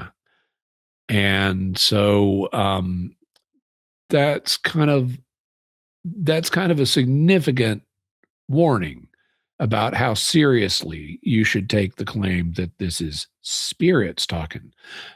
In what has been discovered, and this was a finding based on science from around the fin de siècle, the turn of the century, is that there's an effect known as the ideomotor effect that is involved in a lot of seance-like phenomena. So ideomotor, motor means movement, and idios means one's own, and so it's like this is like you yourself are doing the moving. You may not consciously be aware of it, but you're pushing the planchette. You and or your friends are together pushing the planchette without realizing it. And this effect was discovered. Man, I'm blanking on his name. Famous scientists. Was it?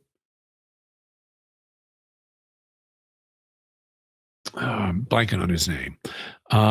It may have been Michael Faraday. I forget, the guy who figured out electric fields. I forget though. But what they had going on in the late 19th century, there was this fad. It was called physical mediumship. And the spirits allegedly would manifest by doing physical things like causing a table to turn. And so people would get together, they put their hands on the table, and the table would turn. And nobody felt like they were applying pressure to make it turn. But I think it was Faraday said, actually, I think that's what you're doing. And we can show that.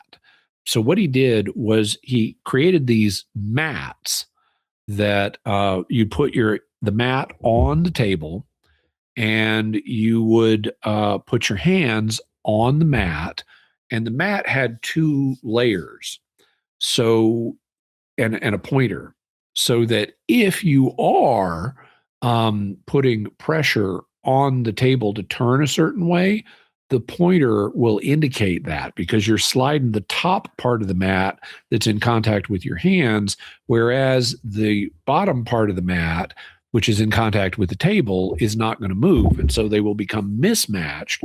That will drive the pointer, and you can see, am I putting pressure on the table or not? And once you do that, the table stops turning. As soon as people get feedback on the pressure that they are subconsciously applying to the table, it eliminated the effect. Now, that's not to say there are no cases where a spirit turns a table, but it was dominantly the ideomotor effect. And science figured this out. Well, the same thing, subconscious muscle control, is responsible for other things, including Ouija boards. So a lot of what's happening is not talking with the spirit, it's talking with the subconscious of the people involved. And it may not even be their subconscious, because this game is marketed to and played by children. And you know what will happen if you and your friends want to have a spooky session where you get weird messages from a spirit and get a little fright and stuff? Someone in your group is going to manufacture them. Someone in the group is going to surreptitiously apply enough pressure to make the planchette spell out a message that will thrill or frighten everybody in the group, which is, and they will secretly chuckle to themselves about, "Ha, I fooled them." And so that's outright fraud.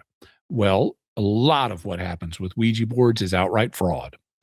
A lot of the rest of what's happening with Ouija boards is subconscious self-deception, where you're functioning like a large language model. You know, when you talk to a large language model and you say, who is the answer to this trivia question, it'll go look and try to come up with an answer, and then it'll start predicting, okay, what's the next likely, it'll try to give it to you in a sentence. It will start guessing what is the next most likely word to follow in this sentence, and it constructs something just by guessing. Well, that's what your subconscious does if you're through the ideomotor effect. Let's say you're playing with the planchette and you push it over towards H, and your subconscious says, what could follow H that would make sense? And then it drifts over to E. Okay, what could follow HE and make sense? L. Well, what could follow HEL that would make sense? L. What could follow HELL that would make sense? O. And you've got the word hello. And it depends on where you stop. Otherwise, you might have the word hell or he. Or if you did a little differently, you might get help. But basically, your subconscious is functioning like a large language model, trying to predict what could reasonably come next. And that's a lot of what's going on with Ouija boards. It's just the ideomotor effect. Ryan B asks, do I have a response to people who say the ideomotor effect is insufficient to explain Ouija boards? Well, my response would be, where's your evidence? I've got a known effect. I mean, it has been scientifically demonstrated. And you could do the same Michael Faraday experiment with a Ouija board that he did with table turning. You can put monitors. I mean, of course, the obvious test is, well, if it's the spirits doing it, take your hands off. Let the spirits move the planchette. Oh, for some reason, your hands need to be in contact with the planchette. Well, in that case, that gives us prima facie evidence that it's you. It's not the spirits. Otherwise, you wouldn't need to touch it. But secondarily, you can do the Michael Faraday thing. You can have someone in contact with the planchette or a group of people, and you can give them a pressure-based pointing device to indicate, are they moving it? And if it's, and if the effect vanishes as soon as you give them feedback on how they're pressing it around, then okay, that gives us evidence it was the ideomotor effect. If you want to claim something more than the ideomotor effect, which is a known explanation for this phenomenon, okay, as is teenage hoaxing, where's your evidence for it? I'm open. If someone wants to claim a spirit is talking through a Ouija board, great. How do you show that to me? I can tell you one way that would be possible, and that is if the messages that come through the Ouija boards contain veridical information. Veridical information is information that nobody in the group knows, no one has any natural way of knowing. It goes beyond random chance and it turns out to be true. It's possible, though often difficult, to satisfy all of those conditions. But if veridical knowledge comes through the messages with a Ouija board, that would tell me something paranormal is happening here. Doesn't mean it's a spirit. It could be, if first sight theory is right, these people could be psychically sensing that information and their subconsciouses are channeling it through the ideomotor effect and producing it in the messages. On the other hand, it's also possible it could be a spirit. But for me, that's the threshold test. Or if you can do something else, like every time we get the Ouija board out, stuff starts flying off the shelves. Okay, well, that would also indicate something paranormal is happening here, a poltergeist or a demon or something. But I need more evidence than a bare assertion that, well, I think it's more than the ideomotor effect. Well, okay, I can give you evidence for the ideomotor effect. Give me evidence for more if you want me to believe that. And simply saying, well, I think it's more, or I think it's a demon. Well, okay, the church doesn't leap to the demon hypothesis. The church insists on evidence before an exorcism can be performed. And applying that principle, we should always insist on evidence when someone claims a demon is involved. Because if you don't, you're going to get paranoid. In fact, you can drive yourself to mental illness if you just accept claims of demons without insisting on evidence. You'll terrify yourself and people around you. And frankly, you are being superstitious. You are believing more than what you should. You're believing in demons too readily. And demon superstition is as bad as any other kind of superstition. That's why you need evidence. So that's what I would say to Ryan B's first question of how would I respond to someone who says that the ideomotor effect is insufficient. Well, I'd say, show me your evidence. Also, any credible reports of demonic activity directly tied to Ouija board use? Not that I have encountered. The original case, the one that started all this, was the St. Louis case that was later the basis for the Exorcist. That case did involve a little boy playing with a Ouija board. And as I've mentioned, the evidence is it was not demonic. And I will spoil this. The boy later confessed he was a naughty little boy. That case appears to be fraud. In any event, it is not a clear case of demonic possession. I have not, and Milton Bradley or whoever it is has sold literally millions of Ouija boards, and they have not led to millions of demonic possessions. By the estimates of people who work in exorcistic ministry for Catholic dioceses and archdioceses that I have talked to, possessions. Now, this is only one manifestation of the demonic, but possession itself is very rare. There may be, according to the estimates that they have told me, if you got a city of 1 million people or more, you may have 1 or 2 possessed people in the city at any given time. It is rare. And Ouija boards are not rare. So I have yet to encounter a credible report of demonic activity being directly tied to a Ouija board. I encounter lots of claims.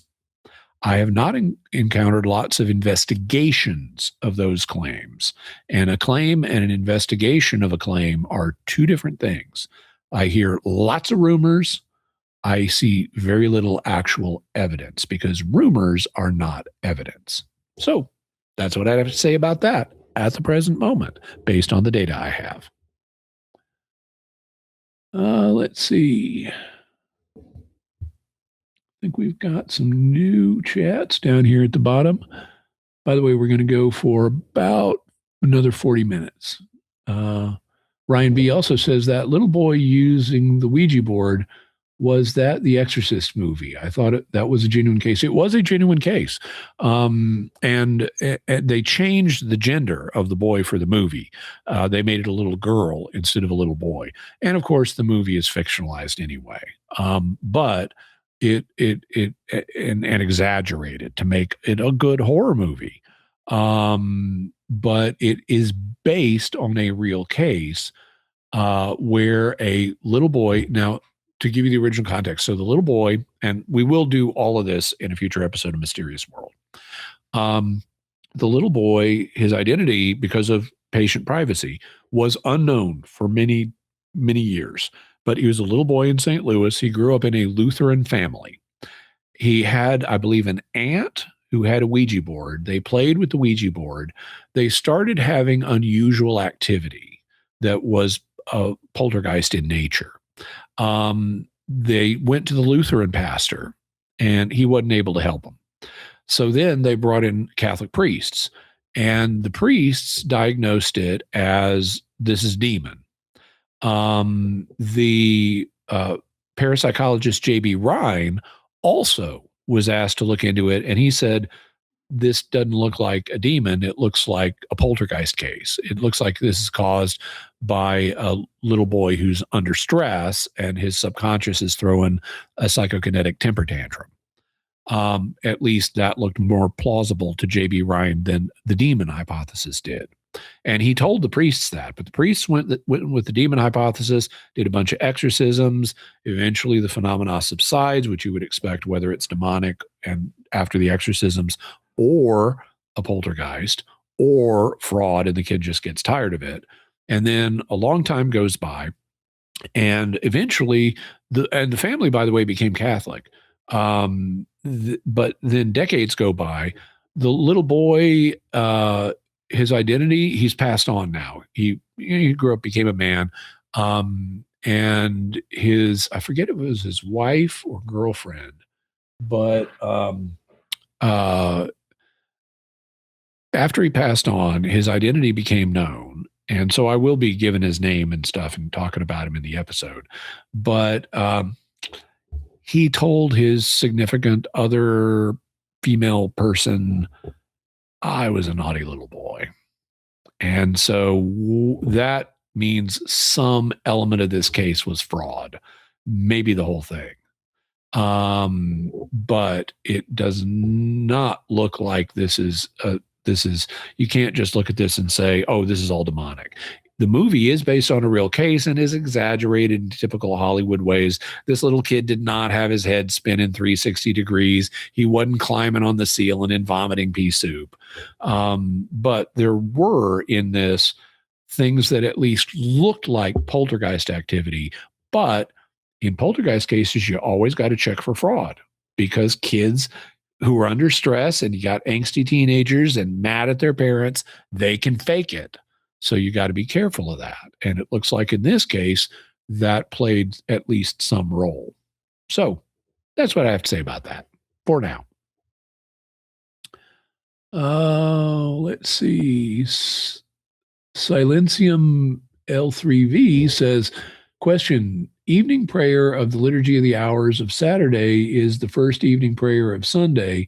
Is that a hint that mass attendance on Saturday evenings is possible because of the Sabbath? No. If you look at the documents that implement you can fulfill your Sunday obligation on Saturday evening, none of them reference the Liturgy of the Hours being a cause for that. The cause for that that's listed in the documents is our society is mobile enough now that this will make it easier for people to fulfill their Sunday obligation. And they don't cite the fact that that this has anything to do with the Jewish Sabbath. Mark Rodolph Dueno, sorry for the awkwardness of that. What are your thoughts on the Ignatius Catholic Study Bible, Old and New Testament? Would this probably be a trending and preferred study Bible among Catholics and non-Catholics. Merry Christmas. Well, so I don't have a copy of the Ignatius Catholic Study Bible. I have the New Testament, but I don't have the combined version. I'm sure I could contact Mark Brumley and say, "Hey, Mark, want to send me one?" But in fact, if that could even be a good marketing decision on his part, because given how much I get asked about this. But at least at the moment, I don't have a copy of it. However, my impression is it's a favor. It's a good resource. I don't know that I agree with everything in it. I'm sure I don't, because I'm an independent thinker and scholars have their own opinions about things.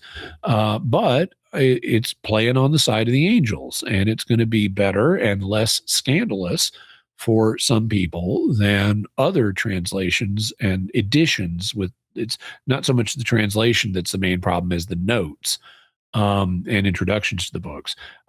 It's going to be broadly good. It's not going to be something that non-Catholics are even really going to be aware of, because Ignatius is a Catholic publisher that doesn't normally have books break out into the non-Catholic market. But if someone asks me, well, what one study Bible should I get? If I can only, there are a couple that I would tend to recommend. Now, I have to say, I do not use study Bibles. I just don't. I go directly, if I want to know what a passage means, I go directly to scholarly commentaries. And I have a whole library, both electronic and physical, of scholarly commentaries. And so that's how I figure out passages if I'm having trouble with a passage, or if I just want to cross check myself. So I don't really use study Bibles. If I had a copy of it, I would use it for just checking it out, and not for my own benefit, but saying, are there things that, confirming I can recommend this to others? And then also, if people have questions about, well, thought it said this in the Ignatius Study Bible, how would you respond to that? Well, I'd want to see it myself. And then I could respond and say, well, I think you may, for example, I think you may be misreading it, or it may not imply what you're thinking it is, or I think you're right, they made a mistake here. So I don't actually use study Bibles, but if I were recommending one, I would recommend this.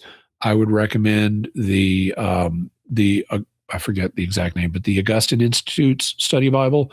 And those would be the ones that I would recommend for most people. Now, individuals can have different needs and preferences.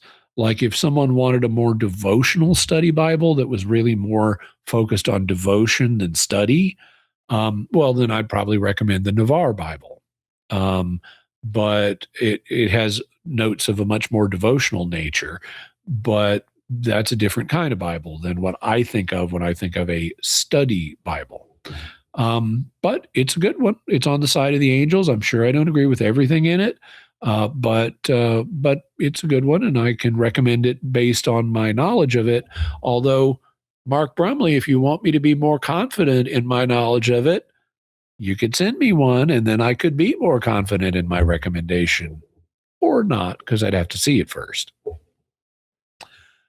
Mark Brumley, by the way, is the president of Ignatius Press. Let's see. Daniel Case 6786 says, what theory about the nature of dark matter do you be ice most plausible? And it's spelled BEE and ICE. So, very creative use. I've never seen the noun be followed by the noun ice before. So I'm guessing at what, I don't know exactly what was intended there verbally, but that's an interesting conjunction of nouns. I bet I know what it was. I bet it's a typo for believe. What theory about dark matter about the nature of dark matter do you believe is the most plausible? Well, I am agnostic on the nature of dark matter. So for people who may not be aware, there has been a problem that has been noticed for decades in astronomy,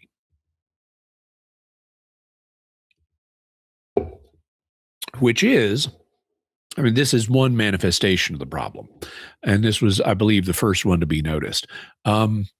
If Einstein's formulas for gravity, which are a modification of Newton's laws of gravity, so they're a modification of Newtonian dynamics. If Einstein's equations for gravity are 100% accurate, galaxies are rotating in a way they shouldn't.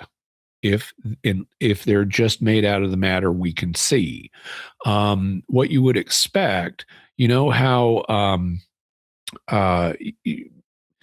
if an ice skater sticks out their arms, they go at one speed, and if they pull them in, they go at another speed. Well, something like that happens with galaxies, and you've got the core of the galaxy where a lot of the mass in the galaxy is, and then you have the spread out part of it where there's a lot less mass. And based on what part of the galaxy you're looking at, you should be able to predict how fast it's going to rotate around the galactic hub and around the galactic core. And what it looks like is the cores are rotating at the correct speed, given Einstein's equations, but the rims are not. The rims are rotating in a way that they shouldn't if Einstein's understanding of gravity is 100% correct, and if there is no additional matter in the galaxies. And so this was noticed like back in I guess the early to mid 20th century. Vera Rubin was an astronomer. She was one of the first to notice this. She did a lot of work on galaxy rotation. And you may have heard of her because there's a new Vera Rubin telescope named in her honor. I want to think Fritz Zwicky did some work on this. He may have even been the one who came up with the name dark matter, but if not, he came up with other stuff, and he was an interesting and weird guy. But so you've got these two ifs. If the galaxy contains more matter, it'll work. Einstein's equations will work, or even though we can't detect that matter, or Einstein's equations don't work and it doesn't need any new matter. You just need to modify Einstein's equations. So what a majority of astronomers have done and cosmologists have done is explore that first option and say there's more matter in the galaxies than we can see. In fact, a lot more. It turns out that between dark matter and dark energy, which is something else, dark energy is the force that's pushing the universe apart faster and faster. It looks like 5% of the matter and energy in the universe is actually normal. Something like 25% is dark matter and the rest is dark energy, at least according to, that's an approximate energy budget for the cosmos based on our observations. And so there are proposals for dark matter. And I actually did an episode on dark matter. Let me get the episode number for you. Oops. Typo. The episode was called The Case of the Missing Universe, and it was episode 83. So you can go to mysterious.fm/83, and it explains dark energy and dark matter in more detail. So the question would then be, well, if it's the first option, that there's more matter in these galaxies than we can see, what's the nature of that? And there are some things we can eliminate, like since we can't see it, it must not commonly interact with electromagnetic energy or light. That's what light is electromagnetic energy. Because if it interacted with that, we could see it.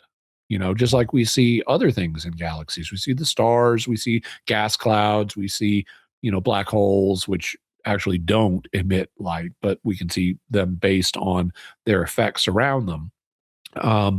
And so whatever dark matter is, if it exists, is something that does not commonly or strongly interact with light, or we'd be able to see it. So there's bunches of different classes of subatomic particles that have been proposed, and that would have a gravitational effect, because that's what helps the galaxies rotate at the speeds we're seeing. But it wouldn't have so it would have gravitational interaction, but not electromagnetic interaction. And the other two forces, the strong and weak nuclear force, they only operate on the subatomic scale, so we wouldn't see them anyway. But of the two major forces that we can observe at a distance, gravity and electromagnetism, it would interact with one, but not the other. Okay, so lots of different proposals for what kind of particles there might be, and thus far we have been completely unable to detect them. We can classify the different particles based on where we would expect to find them, based on like cosmic ray interactions and stuff like that. So far, no evidence of them. They have it's like we've in fact eliminated various candidates for them. Like one proposal that a lot of string theorists were very convinced of is that there's a principle called supersymmetry that says that for every normal particle, there's a supersymmetrical particle that corresponds to it, but like has more mass. And they were sure these supersymmetric particles existed. And they said, as soon as we turn on the Large Hadron Collider, we're gonna see all these supersymmetric particles. They're called sparticles for short. We're gonna have sparticles coming out of our ears. Well, they turned on the Large Hadron Collider, and there is zero evidence of supersymmetric particles or sparticles. Out goes a bunch of possibilities for dark matter. Then there are other candidates that have been proposed, which also we have not found any evidence for. And one possibility that I find interesting is primordial black holes. Because we think of big stars that collapse, and if they're big enough, they keep collapsing and they become a black hole. But it's also possible that matter could have reached densities in the immediate aftermath of the Big Bang where you didn't need a star to get a black hole. And those could be any size. And so one possibility for dark matter is bazillions of tiny little primordial black holes. Interesting idea, no evidence for it. So there's lots of different speculations for what dark matter could be, none of which we have evidence for. And the fashion changes over time. Like currently, axions are one of the favored speculations, but nobody has evidence for these. So what about the path not taken? What if there is no dark matter? In that case, in order to explain galaxy rotation, we don't need to reject Einstein's equations for gravity any more than we needed to reject Newton's. We just need to tweak them. So maybe gravity, because all the evidence we have for gravity has been gathered locally. Maybe gravity works a little differently on very large galactic scales. In that case, we just need to modify gravity. And so modified gravity or modified Newtonian dynamics is the alternative to dark matter. And currently, even though you hear a lot of dark matter advocates saying, "Oh, modified gravity makes predictions that have been falsified," actually, the modified gravity people have answers to those charges. And they've pointed to things like you may remember a couple of years ago when we started getting stuff from the James Webb Space Telescope, and you're hearing about these impossible galaxies that got too big too early in ways that physics hasn't predicted. Well, modified gravity predicted that. So you don't want to listen to just one side. Either side is always going to spin the evidence in their favor. I'm agnostic on whether some form of dark matter exists or whether modified gravity exists or whether it's both, because it could be both. The effects we're seeing could be partly due to a modification of gravity. We need to modify it a little bit, but not as much. And there could be partly due to some form of dark matter, just not as you just don't want to attribute the whole effect to dark matter. So this could be a Reese's peanut butter cup. You got your dark matter on my modified gravity kind of thing, and they go better together. So I'm agnostic. And when it comes to particular forms of dark matter, I don't have any preferred candidates. The particles are the differences between them are technical and frankly go beyond my expertise and don't really have any practical value at this point. So I frankly don't study. I know that there are these different proposals, but I frankly don't study them because I'm neither a cosmologist nor a particle physicist. Although I wanted to be a particle physicist when I was 6 and 7 years old. That was my plan. I wanted to be a particle physicist. But personally, I tend to root for the underdog. So even though I'm agnostic in terms of what actually exists, I'm rooting for team modified gravity. I tend to root for the underdog, and so I'm rooting for the underdog here. And I think it would be cool to discover a major shift. And I mean, it's going to be on the margins and it operates on galactic scales, but I think it would be really cool to discover, hey, gravity, actually, we need to tweak this a little bit. But I also would like to see smug dark matter enthusiasts who are just, it can't be modified gravity. It has to be some particle that we don't have any evidence for and haven't gotten any evidence for in the last 80 years. I wouldn't mind seeing them eat a little crow and be a little more humble. So I'm rooting for team modified gravity, but I honestly don't know. And frankly, I'd be delighted either way. If there's new particles, great, let's see them. I'd love to hear about them. So I'd be happy either way, but my sympathies at the moment, at least, are for modified gravity. Okay. El Ruchai says, I got a new tobacco pipe for Christmas. Is there anything special you do to break them in?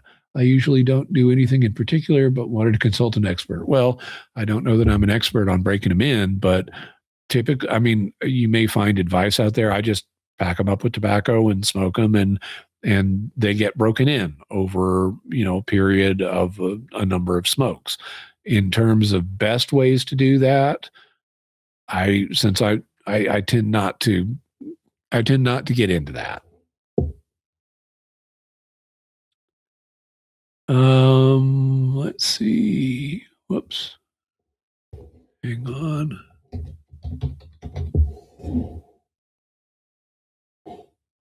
Oh, here it is. Ludilic says, when will you appear on the Joe Rogan show? Well, I'll appear when he asks me. In fact, I see on X, there is Joe Rogan has his own account, but then there's also Joe Rogan HQ, which I believe is his, works for him. And Joe Rogan HQ periodically says, who would you like to see on the show? And I then learn about it because I see all these people proposing my name. And I go through it. I like them because I want to thank them for proposing me. And I sometimes, usually once per cycle, I will say, I'd be happy to have a conversation with Joe. He and I have a lot of interests in common. because I mean, he talks to people about religion. Well, I know about religion. He talks to people about UFOs. Well, I know about UFOs. He talks to people about science. I know about science. You know, you go down mysterious world, and I talk about a lot of the same stuff he does. So I think it'd be very interesting and creative exchange. And I know he does longer form podcasts. Like I forget what his minimum is, but you know, I'm in 15 minutes, I'll have been going for 4 hours just by myself. So I have no problem with long form podcasts. So I'd be more than happy to go on Joe Rogan. I think it'd be great. I think it'd be a lot of fun. I think the audience, I think his audience would really enjoy it, and my audience would really enjoy it. But thus far, I haven't heard from him. But you know, thank you for recommendations when they ask, and if anyone has a better way to recommend me to Joe Rogan, I think it would be a very fascinating and a good show. So, and would appreciate anything people might be able to do. G. Gaverni Masiado says, does it make sense to say that since believers will be resurrected, Mother Mary's resurrection makes sense too? Does this parallel make sense? Well, let me think about it because I'm not entirely sure. Oh, I see. There's a clarification. The person, and I'm not going to try to say the name again. I said makes sense too many times. Yeah, I'm not sure that helps me. I mean, in a sense, well, I think what's being asked is, since believers will be resurrected, and it's not just believers, it's going to be everybody. Does the fact that Mary was resurrected early make sense? And that assumes that she died, but that's a common assumption. Even in Catholic circles, the standard view is that she died, even though the church doesn't infallibly teach that. And then she rose from the dead and was assumed into heaven. Well, you can appeal to the general resurrection of the dead as evidence, well, this is possible. So the general resurrection would make Mary, if Mary was resurrected early, it would make sense of that in the same way that it makes sense of Jesus's early resurrection, because he definitely was resurrected early. So if I were a Protestant and didn't believe the Catholic Church had infallibly settled this question, I would say, well, okay, it makes sense. And if I'm reacting, so I'm putting on my Protestant hat now, I would say, well, yeah, I agree. The fact that we're all going to be resurrected someday means that that the Virgin Mary hypothetically could have been resurrected at an earlier time, the same way that Jesus was resurrected at an earlier time. But as a Protestant following sola scriptura, I've got biblical evidence that Jesus was raised early. I mean, it says it in numerous places in the New Testament, not just all four Gospels, but way beyond that.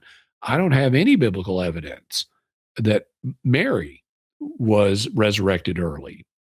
So certainly nothing clear. I mean, you can argue that some passages might refer to it in the spiritual sense of the text, but nothing that's clear, and certainly nowhere near as clear as the evidence I've got for Jesus's resurrection. So if you want me to believe it as a sola scriptura believer, I would need to see more evidence. And that would then, putting on my Catholic hat again, that's going to get us into a discussion of whether sola scriptura is a principle that should be employed. And I would argue then that it shouldn't be employed. And that would open the door to other possibilities, like the apostolic paradigm of scripture, tradition, and the magisterium of the church being one that has existed since the first century, since Jesus said that his church would not pass out of existence. And it was obviously founded in the first century. So I think there is limited value of appeal to the general resurrection if you're interacting with a believer in the general resurrection, but I think it's pretty limited. I don't think it proves Mary was resurrected early. You would need additional evidence besides the fact that, well, we're all going to get resurrected someday. At least if I understood the question correctly, that's what I'd say. Okay. Frank Norton JN3SS says, does God know what time it is as he is outside of time?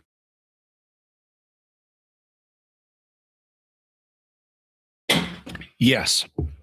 God knows what time it is at every point in time.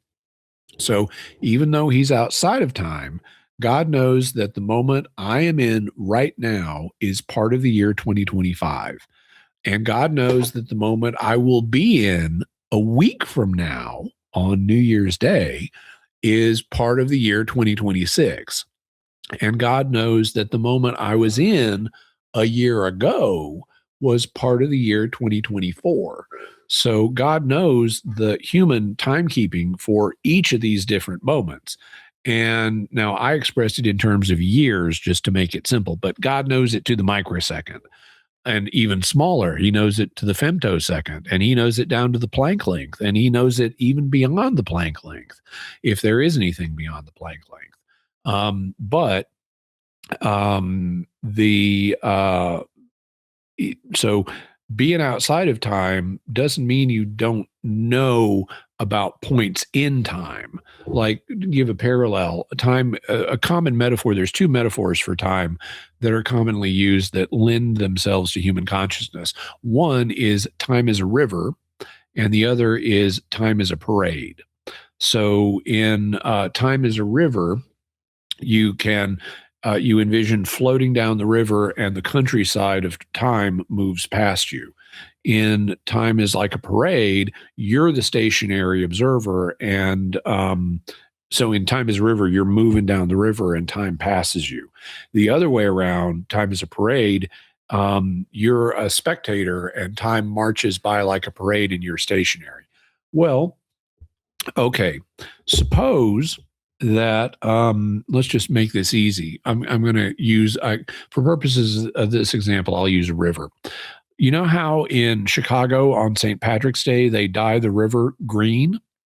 Well, suppose that some city inaugurates a more ambitious plan with their local river, and so they decide to, and let's just be generous and say they're big fans of Noah's Ark, okay?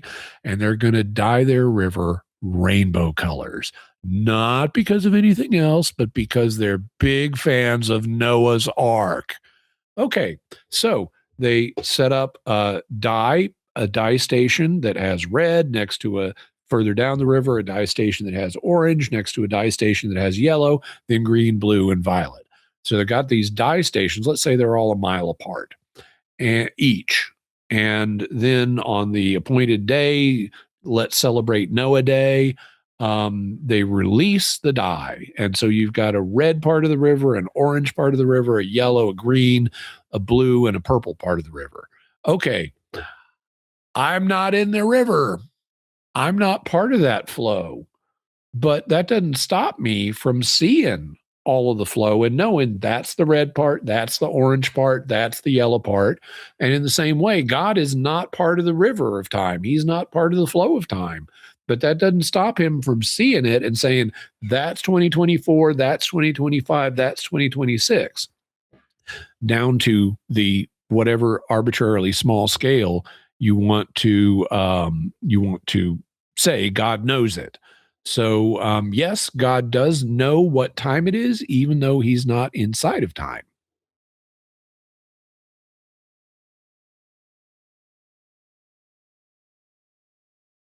Yeah, Big Stack is helping somebody saying Jimmy chooses the question he wants to answer. Sorry, actually, Jimmy's not even doing that.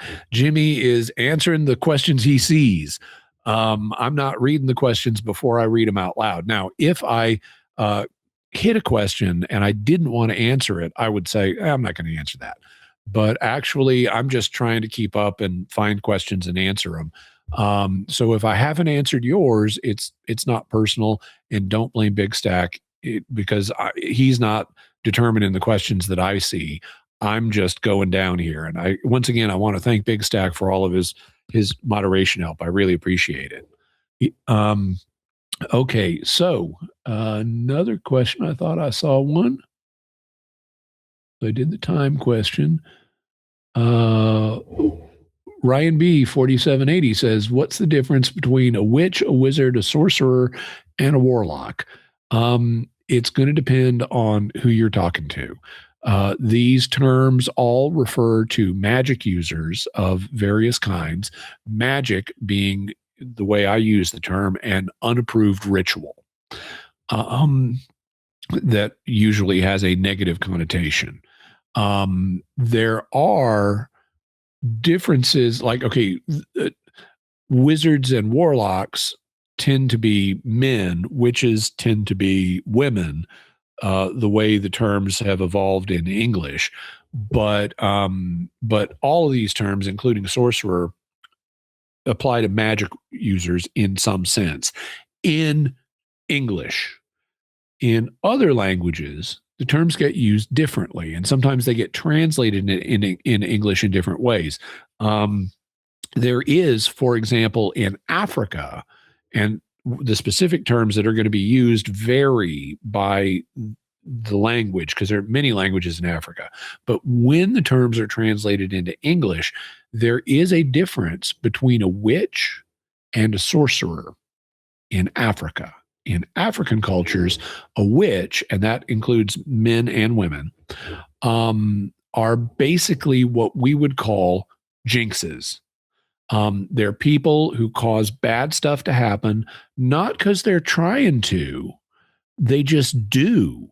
And it's not like they're casting spells on you or trying to curse you or heal you, or they're not doing rituals. They just make bad stuff happen. So what they would call a witch is kind of what we would call a jinx.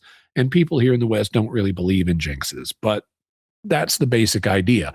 Only in Africa, they do believe in jinxes. They believe in witches in many places.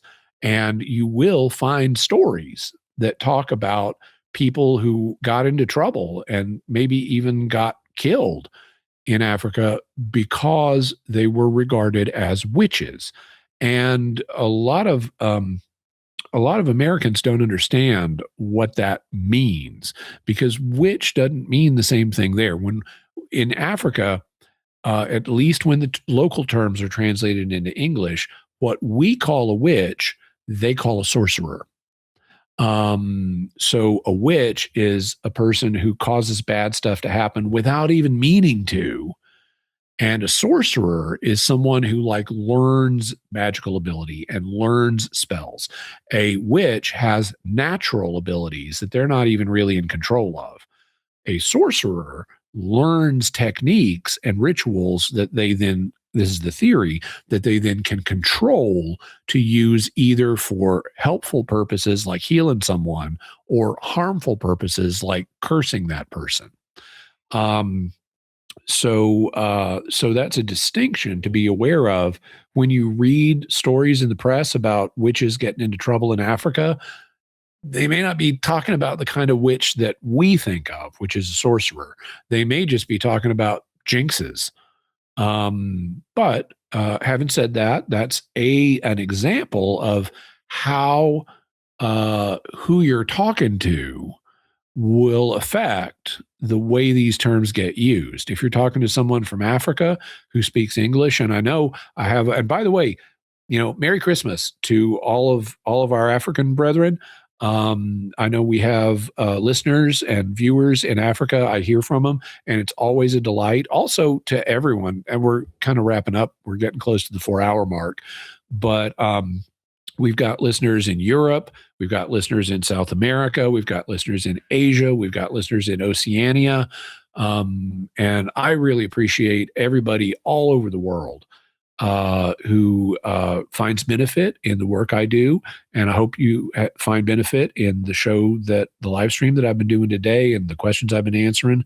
And I try to be respectful of and promote global understanding. That's why I point out that the way witch and sorcerer is used in Africa in English is different than the way it's used here in the West in English.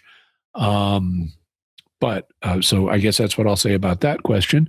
And I'll do at least one more just to take us over the 4-hour mark. And Ryan B has been asking a lot of questions that I've answered. So I'm going to see you.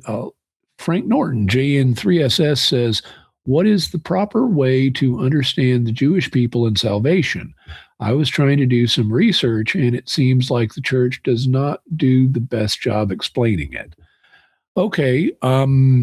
Well, it depends on who in the church is doing the talking. Because I agree, there are people who are in the Catholic Church who have not done a good job articulating this. But basically, Jewish people do have a special relationship with God. However, that relationship does not automatically save them. And just like Christians and Catholics have a special relationship with God, but that doesn't automatically save them. If you're a Catholic and you turn your back on God and reject his grace, you're not going to be saved. You need to have a fundamental openness to God and his grace. And the same thing is true of Jewish people and frankly, everybody. Now, Jewish people do have an extra relationship with God because of the covenant that God made with their forefathers. And that, even though we are not bound by the Mosaic law today, they do still have a covenant relationship with God. That's something Paul talks about in Romans 9-11 about how they're beloved on account of their fathers, their forefathers. So they still have a relationship with God by virtue of that covenant, even though the Mosaic covenant is a different thing that we're not bound by today. And so they do have a special relationship with God, but they need to be like everybody. They need to cooperate with God's grace according to the level of knowledge they have of his will. Ultimately, they, like anyone else who is saved, will be saved through Jesus Christ. It was his atoning death that made salvation possible for all human beings, including Jewish human beings. But you need to cooperate with God's grace and his will as you understand it. So if you know, and I mean actually know, not just have heard someone tell you that you need to become a Christian, well, then you need to become a Christian. If you say, I'm not going to become a Christian, knowing that that's what God wills for you, well, then how are you accepting God's grace if you're rejecting the terms on which he offers it? On the other hand, if you are, if you're Jewish or anything else, and you have never been given good reason why you should believe that you should become a Christian, well, then God's not going to hold you accountable for not having information that you were never given. And so as long as you otherwise, cooperate with God's grace, even if you're an atheist Jew and you say, well, I don't really believe in God, but I sense that there is a moral structure to the universe, and I want to be loving and merciful and good to other people. Well, okay, God is love. So you're imitating the divine nature without even realizing it. And so it's possible for people to be saved no matter where they're coming from, as long as they are cooperating with God's grace based on their understanding of God and his will. So that applies to Jews. It applies to anybody else. God ultimately doesn't play religious or ethnic favorites. That's something Paul talks about how Jews have a special relationship with God, but that doesn't mean that God's going to accept them in a way that he doesn't accept Gentiles. If Gentiles do his will, he accepts them. If Jews do his will, he accepts them. If Gentiles reject his will, he doesn't accept them. If Jews reject his will, he doesn't accept them. So God is equal in his treatment of people, even if they have different relationships with him. So that, I guess, takes us over the 4-hour mark. And that was what my goal was for today. I hope that folks have enjoyed it, and also we are, even though this is just a freebie, I'm just doing this myself, and even though I don't make any money on Mysterious World, certainly not at this point, please support Mysterious World. If you want to make a year-end gift to help Mysterious World and SQPN out, please do that. You can go to sqpn.com/give. And we do need your help to keep the network going and keep the show going. Even though I don't make anything on it, certainly not at this point, we have other expenses that do need to be met in order to keep doing what we're doing. So thank you very much for your support and for your prayers. I appreciate your prayers, doing the work I do and just being a human being. I need your prayers. And I pray for people that I've talked about, like my cosmic prayer. And I generally pray for, if I think of a category, if this person needs prayer, I try to pray for everyone in the same category. So please keep me in your prayers. Please support the show. Hope you've enjoyed this, and Merry Christmas and a Happy New Year. Jimmy Akin's Mysterious World is also brought to you in part by The Grady Group, a Catholic company bringing financial clarity to their clients across the United States, using safe money options to produce reasonable rates of return for their clients. Learn more at GradyGroupInc.com.